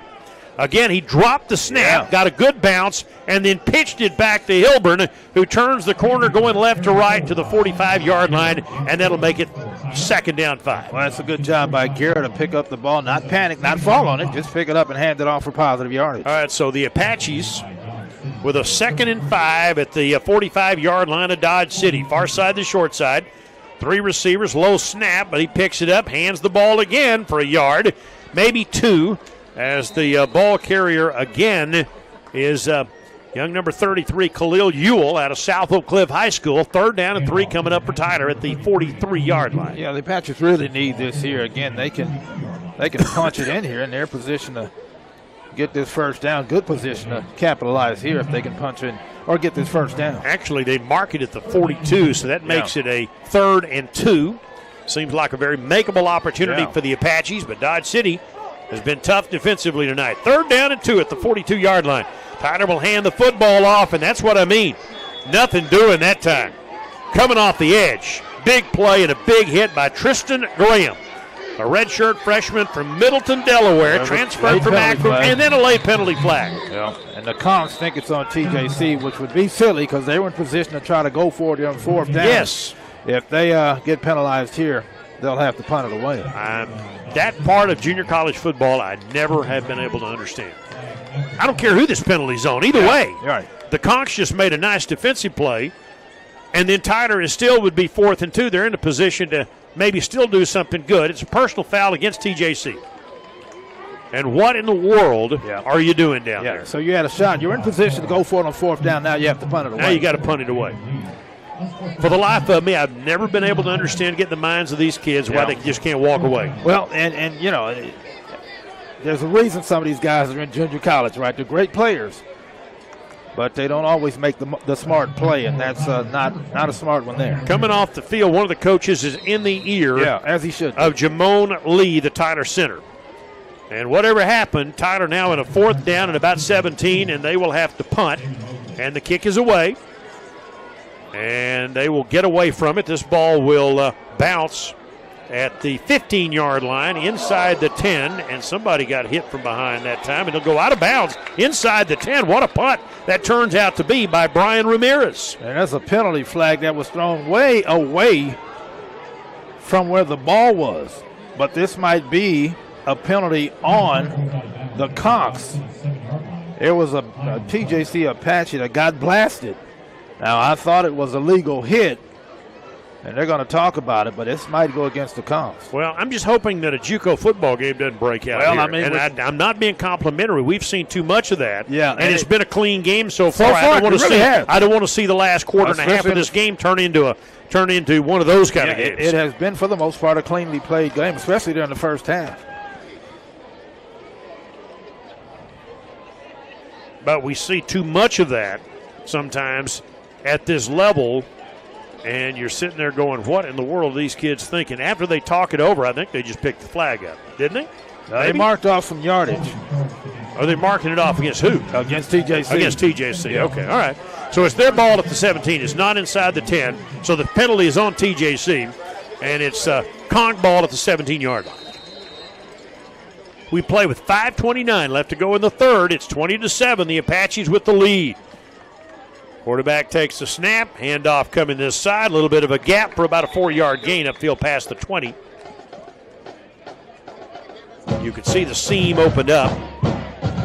And at the end of this play, Joshua Taylor may be down too, and he may be having the same problem. Yeah, I think he's going to have a cramp issue here. Well, this has gone on most of the night without this, but now we're going to get time to look him over. Let's take a 30-second break. Tyler leads it 20-7, third quarter. Back at 30 seconds. Local News Radio, 97.5 FM KTBB.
They've given up one touchdown tonight, one long drive of 77 yards, but other than that, they've been pretty solid so far with 4.5 minutes to go in the third quarter, and the Apaches up 20-7. Yeah, you feel like the Apaches should be up by 3 touchdowns. They had some missed opportunities with penalties and an interception, but still solidly played so far. Punt team comes out, and the Apaches again have Hilburn, I believe, back deep to receive this punt. No, it'll be Ewell standing at his own 41-yard line. Again, they've already won one fake tonight, but this time it's again high, relatively short, and Ewell will fall down. Probably lucky that he did. He was about to make a big mistake. He ran up to the ball, then tried to stop, and fell down at the 41-yard line, but that is a short punt. And so TJC has great field position inside the 40-yard line. And again, Ewell needs to make better decisions. Yeah. He almost made a bad mistake that time. Well, he almost did the same thing earlier, and that's when one of the Apaches got hit with the football. And so, yeah, he's going to have to do a little bit better job of deciding what he's going to do long before he does it. Now, Tyler has a chance here to put some distance between themselves and Dodge City. But, boy, these Conchs have proven so resilient tonight that this is going to be an interesting series here. Tyler with 4:24 to go. First down at the Conch 36-yard line. Out of the shotgun, Guerra this time. The tight end lined up to the left. Inside handoff, tried to Ashton Haynes, and he only gets a yard. These guys have been proven to be tough to run on tonight. Their interior line, especially Haynes, struggling to get yardage. Michael Williams out of Jacksonville, Florida, made a nice tackle. It'll be second down, no gain on the play. And I think Haynes bobbled that handoff, so a pretty good job to maintain possession. He's got to be a little rusty. Did not play last year, the former Gilmer Buckeye, after being injured in 2023. It'll be second down and 10. Fake the handoff, throw the slant, complete to the 21-yard line. Runs the bang play to Jared Hughes. That's what the Cowboys called it with Aikman to Irvin back in the 90s. They call it bang, and bang, a first down at the 22. Yeah, it's a perfect pass by Garrett. Not always easy on a quick slant. Good job of catching it in traffic as well. First down at the 22-yard line. Hughes stays in, lines up left. 2 receivers wide right. Out of the shotgun again, Haynes stays in the backfield. Run blitz coming. Throw it to the right side, and they better go get that ball. It goes out of bounds. That was a backward pass intended for Hawk Patrick Daniels, I think. Well, it was off the mark wherever it was. It wasn't close. They're going to call it incomplete. I thought it was almost a backward pass, and they would have lost yardage, but they say it was only an incomplete pass. Yeah, it was that close. was close. Yeah, I'm not sure where Garrett was going with that football because that was off the mark. Might have slipped out of his hand. Second down and 10. Ball at the 22-yard line. No harm done as it turns out. Lonnie Johnson in the slot. Now he goes in motion. Hughes in the backfield. Throw the same play over to the right side on that here screen pass and inside the 15-yard line. That's a gain of about 8 as they run that well to Hawk Patrick Daniels, a sophomore from Aledo, who quarterbacked Aledo to a state championship 2 years ago and 3 years ago and makes a nice play there. Third down coming up, though, third and about 4. TJC at the 15-yard line, certainly within field goal range. They want more. Lonnie Johnson lines up left this time, now shifts into the slot. Stack 2 receivers near side, throw it again. This time Hughes caught and slammed down. That's one of those sucker plays that time that he had to play the sucker because Garrett threw it right to him and he got nailed by the Conchs defensive back that time. And now it'll be fourth down. Tyler may have to settle for another field goal if they can make it. They have a 16-point lead. It's a 35-yard field goal from Daniel Mathis, who's made a couple of them tonight. The kick is on the way by Matthews. It is a line drive kick that is no good, and they leave the door open as he misses from 35 yards. After all of that, with 2:14 to go, they let the Conchs stay in the game. They had a chance to take a 16-point lead. Again, that's another missed opportunity. That's a possession that started at Dodge City's 31-yard line. The Apaches come away with nothing. Yep, there you go. These are the kinds of, this is the kind of stuff that can get you beat. It's only the first game, but that is a big miss. Again, circle that for later. Now, the Tyler defense has been so solid tonight that they have overcome a Tyler offense that has, like last year, not been that good. Yeah. I mean, the defense, again, they relied on their defense last season. First down at the 20-yard line. Fake the handoff and throw the slant upfield and way over the head of the intended receiver, Fleming, that time. As they try to come back with a slant that time, that's one of the first really bad passes of the night for Braxton Clark. It'll be second down. Going to hang his receiver Fleming out there for a big hit, but Fleming saw it coming and kind of pulled up. Fleming again returned after he had cramps as well. 2:09 to go in the third. Tyler up 20-7. Missed an opportunity, missed a 35-yard field goal, and now it's the turn of Dodge City to try to cut into this two-score Tyler lead. The Apaches run blitz again. Linebacker coming. They run the reverse. Coming near side to the 25, out of bounds at about the 25-yard line. Chased out that time after the handoff to Santana Fleming. That'll make it a third down and 5. Pretty well defended by the Apaches that time. They don't give up big yardage on the play, give themselves a chance to get off the field here on third down. All right, ball at the 25-yard line. It'll be third down. Clock starts up again, under 2 minutes to go in the third quarter. Very competitive game. Tyler up by 13. On a third down, the Apaches bring the linebackers up near the line of scrimmage. T.J. Wilson cheating into the up to the line of scrimmage. Now he backs off. Long count here as they wind down the play clock down to 7, down to 6, down to 5 before they finally snap the football with about 2 on the clock. Back to throw again. Hit as he throws upfield. This will be a jump ball and broken up along the near sideline by TJC's Kerry Williams. Excellent work by Williams. That was a jump ball. He was battling along that near side with Fleming again. Check that, Marsh Whitney, I believe. Whitney, I'm going to give credit to. There's a penalty flag, and I think they're going to call roughing the passer against the Apaches. Well, that's an automatic first down, so the Apaches appear to be getting off the field defensively. Well, not so fast. Not so fast. Minute 31 to go in the third, and now the ball's at the 40-yard line.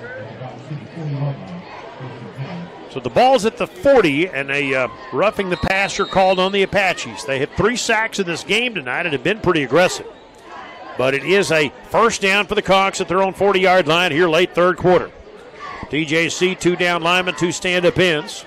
Slot left and a handoff. Hit in the backfield that time. Shanks manages to fall forward to the line of scrimmage before he's tackled. But again, he was hit in the backfield and knocked around a little bit off his balance. And after gaining maybe a half a yard, he is knocked down by the Apaches. It'll be second down and long. Yeah. One of his own offensive linemen also got in his way that time, but well played by the Apache defense. TJC brings substitutions into the ball game after the big hit by one of the Apaches. And on a second down, scoreboard says 2nd and 9, under a minute to go in the third quarter. Ball in the middle of the field, slot left, back to pass again. Quarterback throws upfield, and that ball is intercepted by Tyler's Tay Bullock. Overthrows the intended receiver, and Bullock, diving for it, makes the pick near the 40-yard line. The Apaches defense again makes a play, and Tyler gets the ball back here late in the third quarter. And again, Tay Bullock, the transfer from Butler Community College, who played in the league, in the Kansas League against this Dodge City team, makes the diving pick for Tyler. Well, and Bullock caught that as he was sliding down to the turf that time, so a good job of concentrating and able to hold on to it. Now, if the Apache offense can give him a little help, yeah, the door is open for Tyler to take a giant step toward winning this game. But again, the offense has not been, I'll give them a C right now. Yeah, basically. they've had their moments. They've had their opportunities as well that they haven't taken advantage of. Not running the ball very well right now, and so they go with 2 receivers right. Johnson, the slot right tight end. Fake the handoff, throw that bubble screen again. Nice inside cut by Tyler for about a 3-yard gain. The receiver out past the 40 to the 42-yard line as the pitch and catch to Elijah Besa, who has both of Tyler's touchdown catches tonight, makes it a 2nd down and 7, half a minute to go in the third quarter. Pretty well played by the Cogs that time. Again, they don't give up the big yardage on that play. All right, so a 2nd down and 7. We are approaching the end of the third quarter as we reach 9 o'clock local time here. Far side, the short side. 2 receivers right toward the short side and the opposing bench over there. As we go down to 11, down to 10, and the play clock is not even on right now because Tyler can let this third quarter run out here. Didn't have to turn the play clock on, and Tyler will do exactly that. The third quarter comes to an end. The Apaches lead Dodge City 20-7. Back in 1 minute. Local News Radio 97.5 FM, KTBB.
Christus Trinity Mother Francis Rose Stadium, 20-7. The Apaches lead Dodge City in the season opener, 2nd and 7. Ball knocked down. Garrett tried to pass it, and it's batted down by one of the big defensive linemen for the visiting team. I think that's Marcus Lewis out of Dodge City, who got his hand on that ball. It'll be 3rd and long for the Apaches. Trying to put this game away potentially. They missed a 35-yard field goal that would have given them a 16-point lead. They do have a 13-point lead in the 4th. Well, the Apaches have, again, missed a lot of opportunities working with short fields.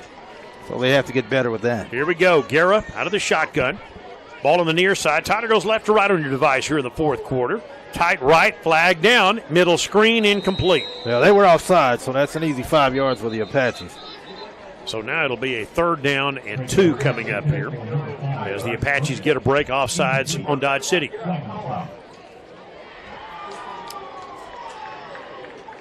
And a little trash talking going on among the linemen down there. Looks like Leroy Woolridge is saying something to one of the Dodge City defenders. I'm sure it's not nice. Probably not. Probably not.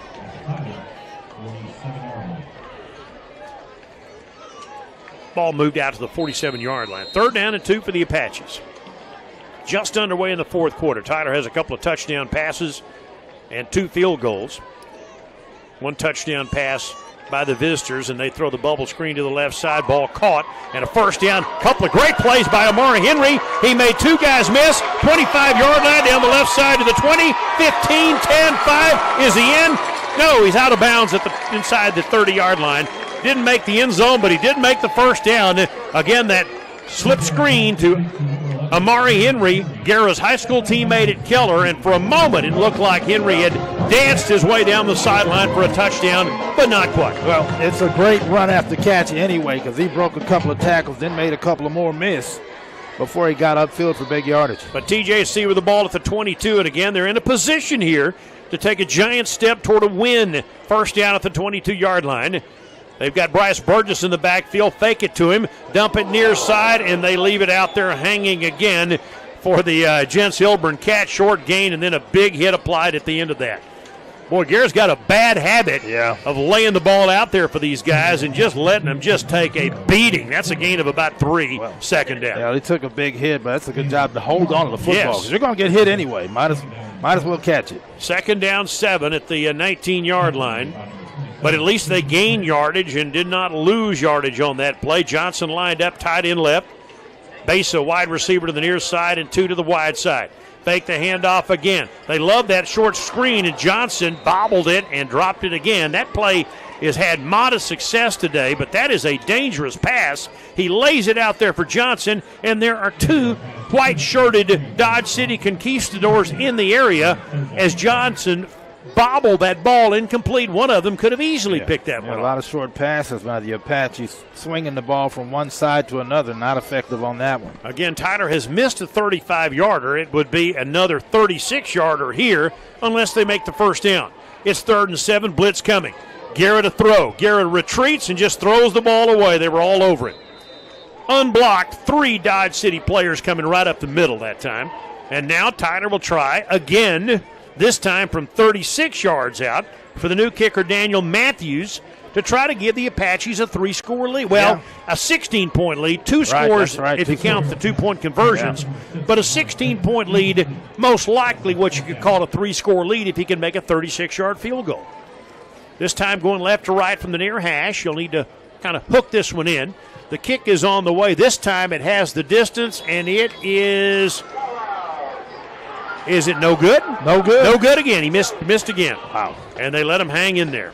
So Matthews has missed from 35 and 36 yards. And the Apaches just refuse to take control of this game. Yeah, they just refuse to put this game away. So many opportunities, I think, to do so. But, penalties, turnovers, interception, and a couple of missed field goals. Again, Matthews, who's recently shown up on campus, transferring from LSU. Coach told me came about 2 weeks ago, brought all the paperwork, and I think the coach told him, well, if you can have everything here by Monday, you can come out. And he did, and he's the kicker. But he's missed a couple of important field goals here. Here's a handoff and a big hole right up the gut to the 30-yard line, close to a 1st down. again by that fine running back Shanks, and that'll be a Dodge City first down. This game is in no way in the books for the TJC Apaches. They lead by 13. An Apache down right now, maybe the same situation that some of the other guys have had, but we still have 13 minutes and 12 seconds of football left, and an Apache is down. Actually, 2 Apaches kind of down at the end of that play. The kid, Jackson Stiles from Athens, is limping off the field. Yeah. And again, same problem for one of the TJC players, probably cramp. Yeah, I think it's for both players for TJC. Stiles definitely has a calf cramp, and now they're stretching out the other player, so cramps are starting to mount up here for both teams. Well, if the Apaches can somehow escape here tonight with a victory against a good competitive football team, that would certainly be good. But, boy, they've got a lot to work on offensively. Yeah. They are nowhere near where they need to be on that side of the ball. And then that was kind of the problem last season. The Apaches only averaged 21 points a game. Only NEO and New Mexico Military scored fewer points. Yet Tyler won the league. Yeah, because of their defense. They relied heavily on their defense, and that's kind of what they've done tonight. The offense, again, blown a lot of opportunities. Greco Davila Torres is up, and he was the Apache who, again, walks off under his own power. Again, as they, whatever the cramping situation was, they got him up and off the field. So it'll be a first down at the 30-yard line, 20-7. The Apaches with a 13-point lead. 2 short field goals and 2 touchdown passes, but they have missed 35 and 36-yard field goals. First down. Braxton Clark back to pass. Will be hit as he throws upfield, and that's a tip pass almost intercepted. Again, pressure applied that time as Clark delivered the ball. The lefty took a shot, clean shot, but again, trouble that time at the end of that play, and a good job by the Apaches to deliver pressure on him. Yeah. I think Neville Imba was in on that play. And they've gotten good pressure on the quarterback all night, forced a bad pass there. Second down at 10. Hand the ball off and a gain of about 5 or 6 yards right up the gut by Shanks. Been hard to deal with tonight when he's been in the game. It'll be 3rd and 4 at the 36-yard line. They've done a better job of running the football. Tyler's run game has been almost non-existent tonight. Yeah, and you know, again, they've missed some opportunities on offense. You got to be able to run the football. Yeah, in this league, they're going to have to be able to run the ball.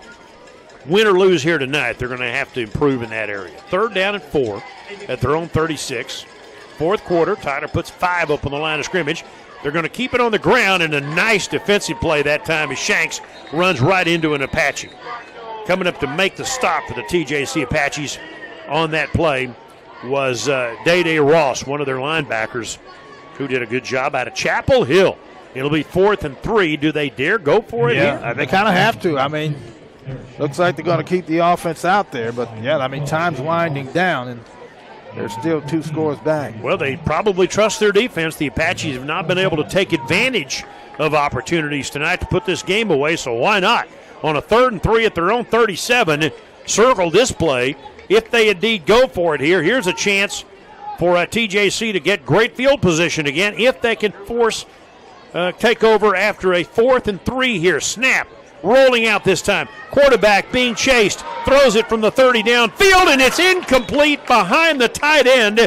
And TJC will take over at the 37-yard line after a failed pitch and catch. Is there a penalty flag there? down? It is on the offense, illegal man downfield, so the Apaches will decline this and take the football. Jack Clifford, the intended receiver, but again, the Apache pressure forced the quarterback to roll out, and Clifford not able to come up with that pass, which was behind him, and Tyler will take over at the 37-yard line. Again, the open door here for the Apaches to clearly maybe put this game away here if they can take advantage of it. Half of TJC's possessions have started in Dodge City's territory, yet they only have 20 points to show for it. Only 20 points to show for it, 2 missed field goals.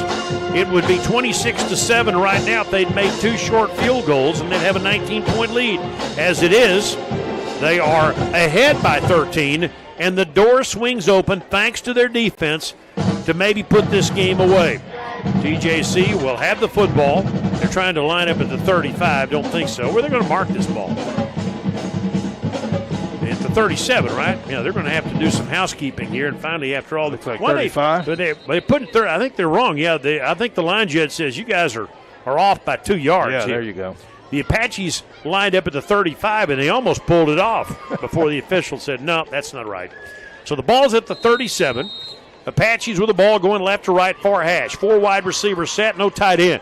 Snap the football. This time the quarterback, Ulrich will carry it, and he picks up about 8 as he drives it downfield to the 30-yard line.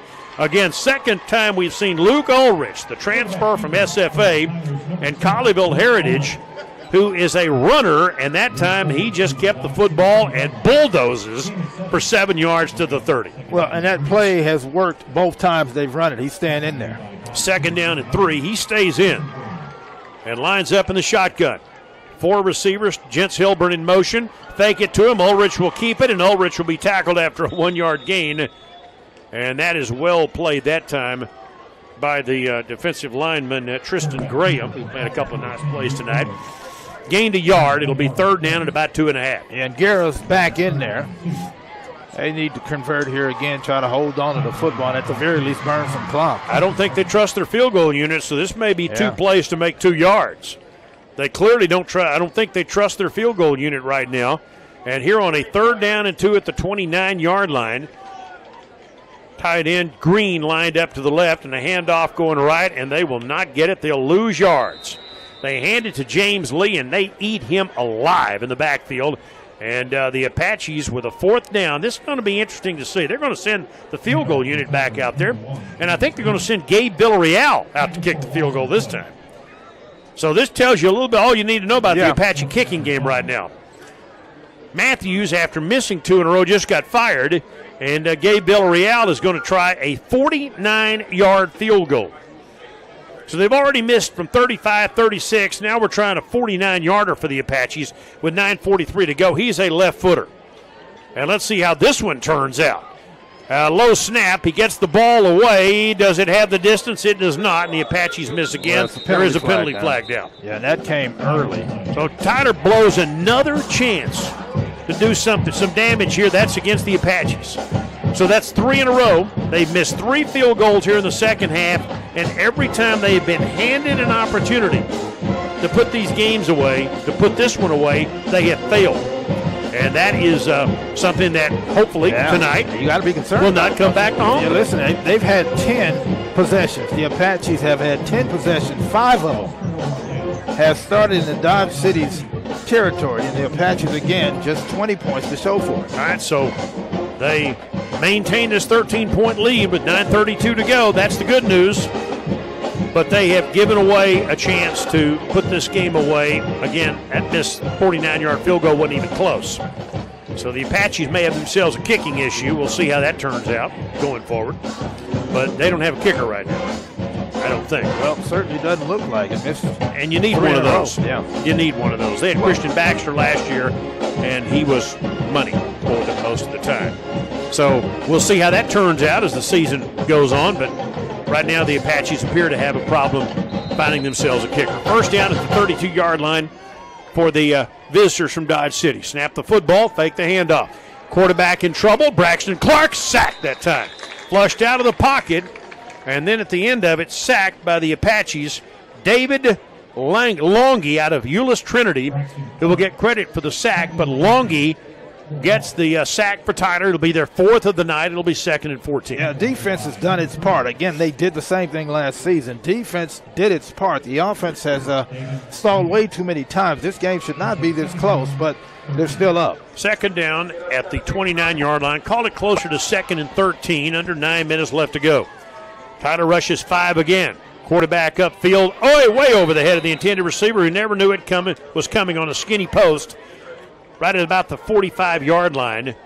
He had to get rid of it in a hurry. The Apache pressure has been effective tonight, most of the night. And there's another Apache down, most likely, again, with that same problem in this East Texas heat. Yeah, certainly hope it's cramps, but, quarterback and receiver not on the same page as the receiver broke in. The pass went out. Lawton is down, and again, they got to come out and deal with him. Again, you can drink all the water and the Gatorade and everything you want, but that's still very difficult playing on a night like this. Even though we got a break with the heat, it's still hot down there. Well, in this early in the season, you're still trying to get into football shape, so you're going to have cramps. So with 8:50 left to go, will they deal with him? Let's take a 30-second break. Tyler leads it 20-7 in the fourth quarter. Back in 30 seconds. Local News Radio, 97.5 FM, KTBB.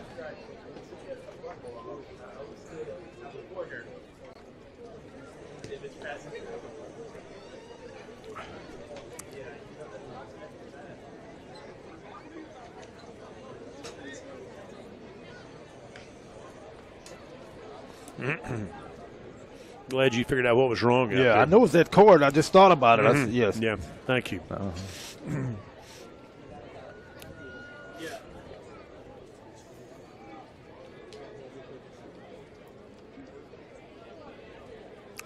Well, Lawton is still down. We hope a cramp is all that's his problem. He, again, was in on that pass rush. He's the big defensive lineman transfer from UT Permian Basin, and now he's up, and that appears to be the problem. So, again, that's good news. The crowd, both sides have had that issue tonight, and the good news tonight, neither team appears to have had any, from what we can tell from up here, anything major, knock on wood so any far. serious injuries. Most of it cramps, or all of it cramps, and we had none of that in the first half. So, again, it's getting late. They've been playing a lot of football, so cramps are starting to add up. All right, so it'll be third down and 13.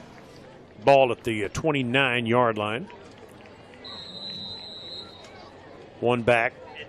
Double slots to the right. Three receivers this time for the Conquistadors, and back to pass the lefty.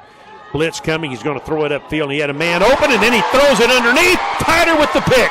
Down the near side to the 25, to the 20, to the 15, to the 10. This may be a pick six for the Apache. Touchdown, Willie Nelson, to perhaps put this game away, and it's fitting that the Tyler defense does it as Willie Nelson returns it 45 yards for the Tyler touchdown. Yep, got to count on the defense to get it done, and they do. Nice return after the interception, but he also got some great blocking en route to the end zone. That's a nice job once again by the Apache defense. DJC's Willie Nelson, Oklahoma State transfer.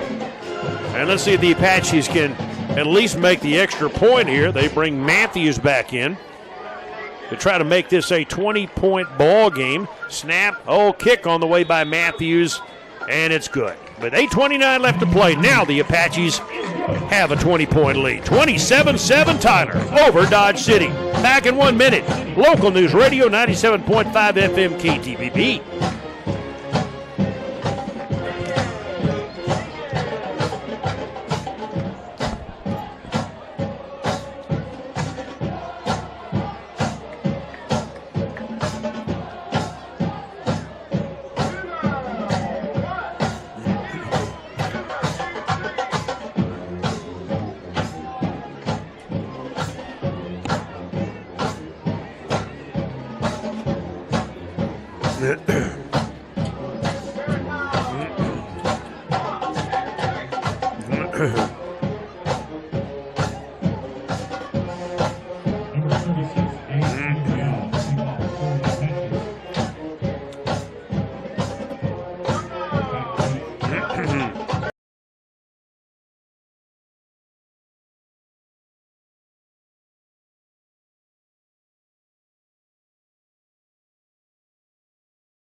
Gabe Villarreal will kick it off. Longview Lobo, Willie Nelson with the pick six, and Tyler leads it 27-7. This ball will roll out of bounds inside the 3-yard line, untouched. So it'll be a penalty on the Apaches as the kick returner let this ball hit. And then for a moment it looked like it was going to die like a 9-iron shot, and he had to run over to it, and then it bounced out of bounds. So with the penalty on the Apaches, 8:29 to go. And TJC perhaps now in position with a 20-point lead that may be a little too much for the Conks to overcome against this defense. Well, you can breathe a sigh of relief, but it's not over. So still plenty of time. You got to keep playing. The Conks will get the ball at the 35-yard line. I'd like to thank Michael Smith, the SID at Dodge City, and Joe Blake, their broadcaster, young broadcaster, for helping me prepare for this game, helping us prepare for this game tonight with some information on the football team. Thank you, guys. Joe's here tonight broadcasting back to Dodge City, and Michael back up in Dodge City. And on a first down handoff going to the right side, this is Taylor. Taylor's got a little bit of running. He dropped the ball. And he dropped the ball, knocked loose. And was he down on the ground? May have been on the ground at the 41-yard line, be a 6-yard gain. So when he hit the ground, the ball jarred loose. So it'll be Conk football at the 41 after a 6-yard gain. But he did come out. Yeah, he took a big shot too. So, but they maintained possession. Second down and 4 at the 41-yard line. We're down to 8 minutes left to play in the game. DJC with 4 men up, 2 down linemen, 2 ends, and the handoff going to the right side. And that time the Apaches are all over that. DJC putting big pressure on the edge that time, and there was nowhere to go as Nazir Adams comes up to make the play. Nazir Adams for the Apaches. And that'll be a loss of a couple of yards, third down. They seem to be waving the white flag, back-to-back runs down, 3 touchdowns. Yeah, they're not really showing much urgency right now, are they? Yeah. Well, that's 3rd and 6 at the 39-yard line. Let's see what they call here. Tyler with 6 men up, and now they want to throw. Stepping up in the pocket, quarterback in trouble and knocked to the ground as he tried to run it upfield, got a yard, and Adams again makes the big hit on that. Not much fight that time as we approach the 7-minute mark that time by the Conks, who may be conked out here. We'll see how that works out. Kind of seems like it. Again, no urgency in that possession, back-to-back runs before they tried to throw it on 3rd down, and looks like they'll punt it away. I'm not sure they'll get credit for a sack. They mark it for no gain here, so it'll be 4th and 6. And Tyler will get the ball back here. Again, the Apaches had to rely on their defense. The offense could not put this game away, but the defense may have with Willie Nelson's pick 6 a moment ago. And we're approaching the 6-minute mark left in the game, and it appears the Apaches are on their way to a 1-0 record. The kick is away. Let's see if Tyler can actually field a punt, and they do. And they took a hit at the end of that. It looked like they almost should have thrown a flag that time. It looked like Ewell went up so far, and when he took that fair catch, he collides with a Dodge City player, but no flag on the play. And so Tyler will have the ball at the 32-yard line and maybe keep it on the ground here. And a few first downs would eat up a lot of clock here, and everybody goes home happy if you're a TJC fan. Yeah, again, it's been a solid performance, mainly by the defense. The offense had its moments, just not consistent enough. This game should have been put away a lot sooner. But, again, a win is a win, especially this early in the season. Absolutely. Again, a lot to work on. But, again, against a quality opponent, if the Apaches do win this game tonight, Guerra's under center, and it looks like they're going to probably keep this thing on the ground, which they will. They'll hand the ball off to Ashton Haynes, and he bounces outside and picks up 9. That's his best run of the night and one of the better runs we've seen in a while. That's actually an 8-yard gain. They're going to say his knee down at the 40. But Ashton Haynes, who was the leading rusher a couple of years ago before he got hurt in 2023, redshirted last year, back with the Apaches, and has played a lot tonight. The former Gilmer Buckeye picks up 8 on that play. It'll be second down with under 6 minutes to go. Yeah, a good job to turn it back inside. Certainly don't want to run out of bounds and stop the clock now. This is the kind of game where, at this point, first downs and run that clock would be what the doctor ordered here for the Tyler Apaches and Coach Tanner Jacobson. Second down and 2, ball on the far hash at the 40-yard line. Guerra's under center. Haynes stays in the ball game. They've got tight end right, Lonnie Johnson. Hand the ball off on the stretch play, and Haynes is going to be hit in the backfield and will get back to the line of scrimmage. No, he will not. He'll lose a yard on that play. That's the same guy, Madison, coming off the edge once again on short yardage. He's been pretty good. He's been one of the better players on the field in this game tonight, either side of the ball. Yep. And cramps. They got another player down with cramps, so we'll get another play stoppage. Yeah, they may be ready to go home at this point. I don't blame them. 5:13 to go. They got a long trip home. And a long trip home. Let's take a 30-second break again. Tyler's up 27-7 here in the fourth quarter over Dodge City. We're back in 30 seconds on Local News Radio, 97.5 FM KTBB.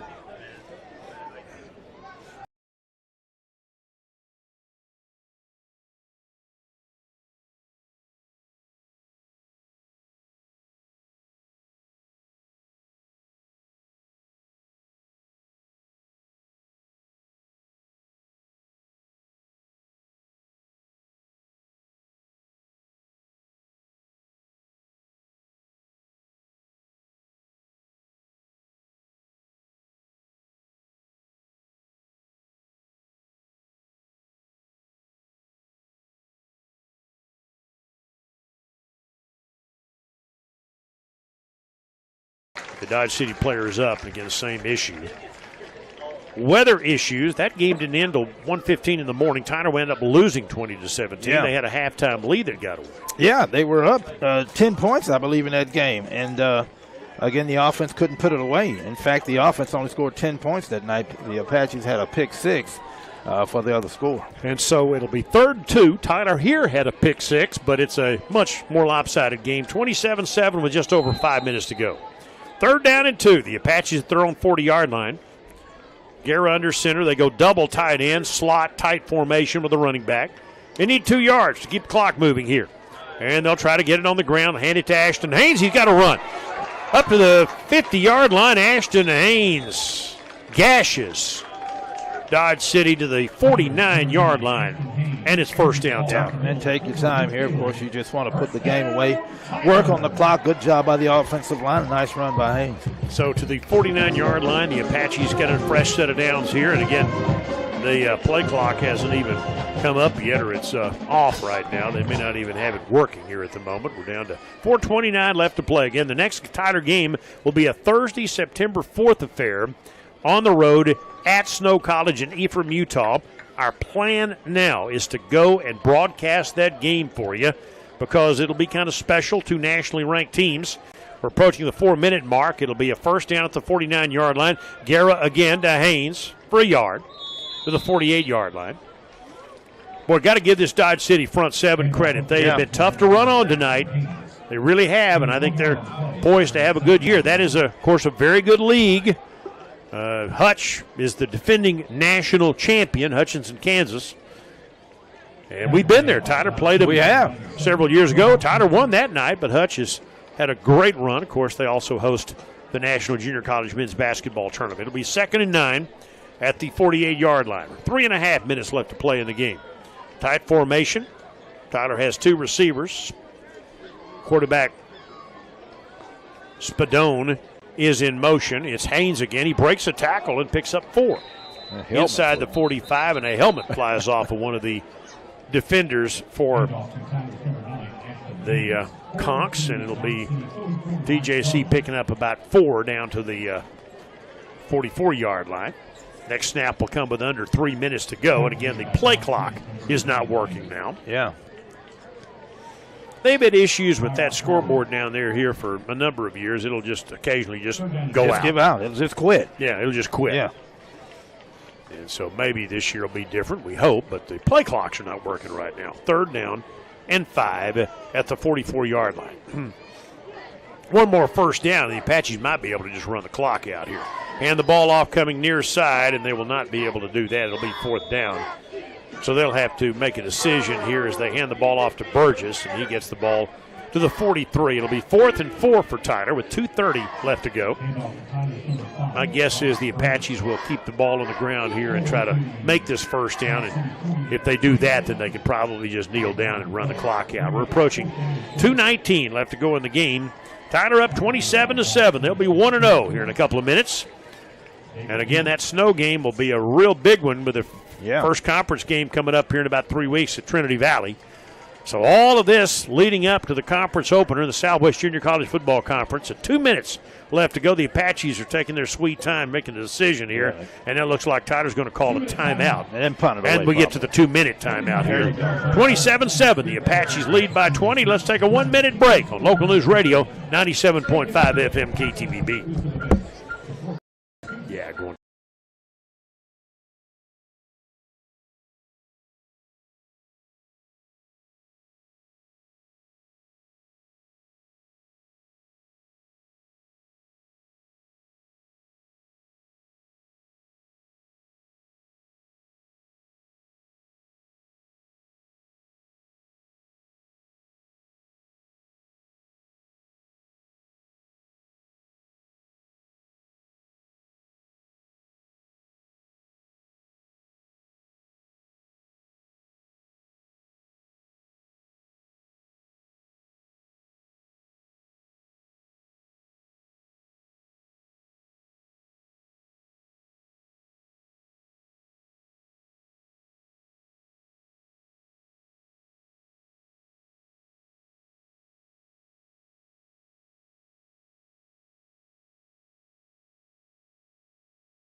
7-7. Kevin going down on the field to interview Coach Jacobson after the game.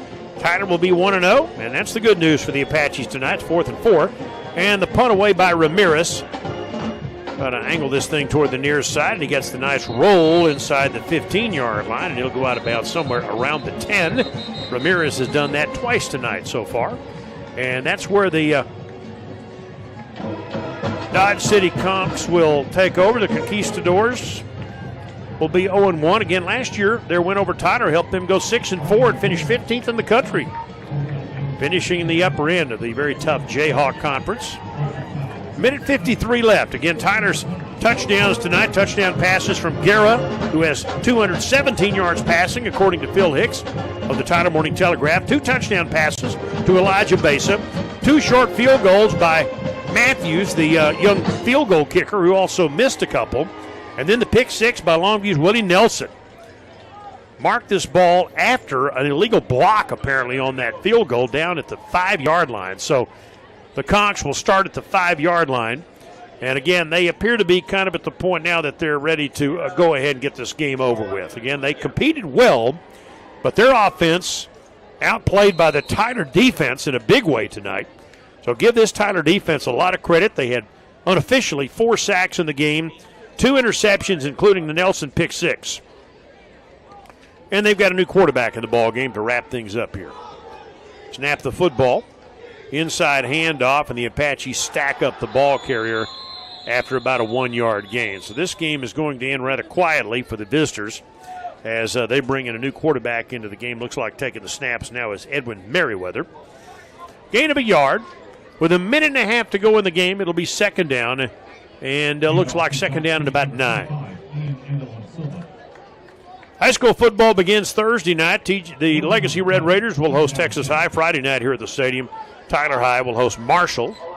Football season is here. And on a 2nd down and 9 with a minute 15 left to go in the game. Merriweather with a snap. Handoff coming near side and looking to get to the outside, and does. At the 15, close to a 1st down. Ball carrier Silva. Going to be a little short of the 1st down by about a yard with a minute 8 to go. Mark him out at the 14. So it'll be 3rd down. 3rd down and 2, right? 3rd down and about 2 with a minute 8 to go. Down to what could well be the final couple of plays of this game. And a 1-0 start for the Apaches, who started out last year 0-2. Bunch of new Apaches into the ball game here to wrap things up. Inside handoff, and the Apaches are going to stop him short of the 1st down. Silva hit at the line of scrimmage by several TJC football players, among them one of their big defensive linemen who has checked into the ball game, getting some action tonight. Looks like number 93, Carson Johnson, was in on that tackle. We're down to 40 seconds left. It'll be, did they give him enough for the 1st down? Looks like they did, actually. They gave him forward progress to the 15, and that's enough for a 1st down. We're down to 30 seconds in what may well be the final play of the ball game, with the Conks at their own 15-yard line. They're going to keep it on the ground, and that should do it. He gets about a 3-yard gain, and that should be the ball game after the short run by Silva. We're down to 17 seconds left, and the white flag being waved here by the Conquistadors as this ball game comes to an end. TJC off to a 1-0 start with a home victory tonight in front of a nice crowd here at Christus Trinity Mother Frances Rose Stadium. The Apaches have defeated the Dodge City Conquistadors 27-7. Post-game show coming up next on Local News Radio 97.5 FM KTBB.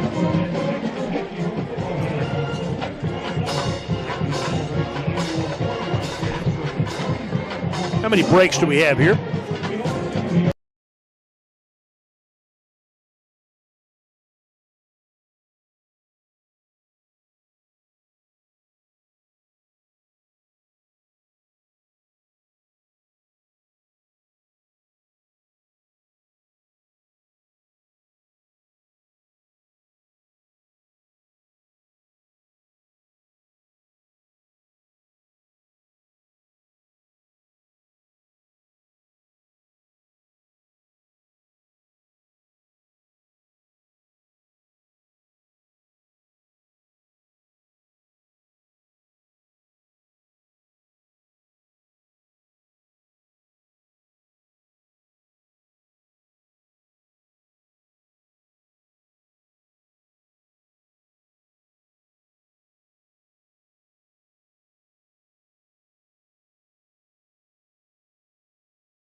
played really good, and we were, one conversion in the red zone away from put up 40. And so I wouldn't disagree that our offense played poorly at all. I think they played very well. Offensively, when you brought it up yourself, the missed field goals, you missed 3 in a row. Concerns at all in that area? It's something we have to get fixed. I mean, any time you struggle like that in any phase of the game, that's something that we're going to review as coaches. We're going to have open competition to see who can do it with the pressures on the line, and then ultimately it's on me to figure out who can put those through, because I know we've got the guys that can do it. All right, a little less than 2 weeks before you meet another good football team in Snow.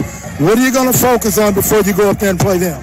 The focus will always be on being the best version of ourselves, right? I tell these guys every single week, we are good enough to beat everybody on our schedule, but everybody on our schedule is good enough to beat us, all right? So we're going to get in the film room, we're going to focus on what we need to do to execute our things better, and then we'll go from there. I like what he said, Kevin, on the offense, and that he's got confidence.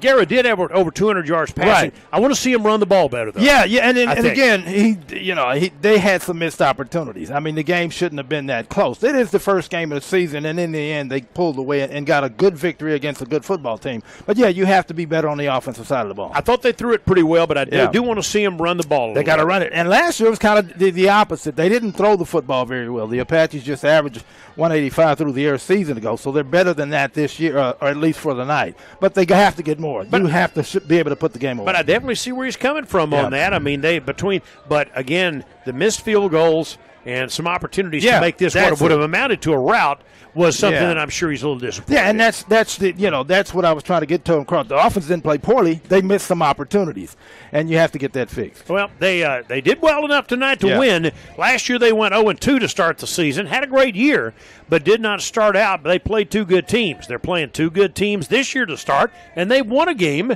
and so it came in ranked number 9 in the country. By the time they play Snow here in nearly 2 weeks, that's going to be a battle between 2 highly ranked football teams. And you can't miss the kind of opportunities against Snow that you did against this team tonight. Dodge City's pretty good. They're not Snow, Utah. Well, Snow, Utah is, again, coming up in Ephraim, Utah on September 4th, and our hope is to be there. That's our plan right now, to be there. That's the same night the Cowboys open the season. But, again, that should be a fun game, and that's TJC's next game on September 4th. Our post-game show continues after a TJC 27-7 win coming up on Local News Radio 97.5 FM KTBB.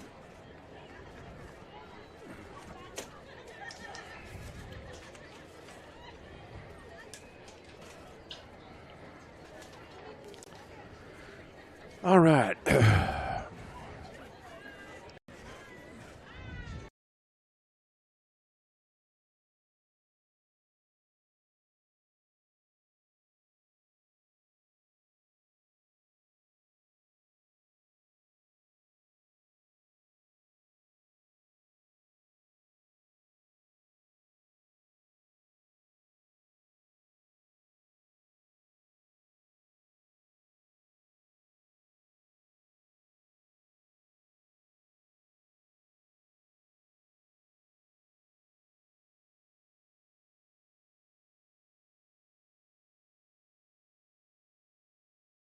Interview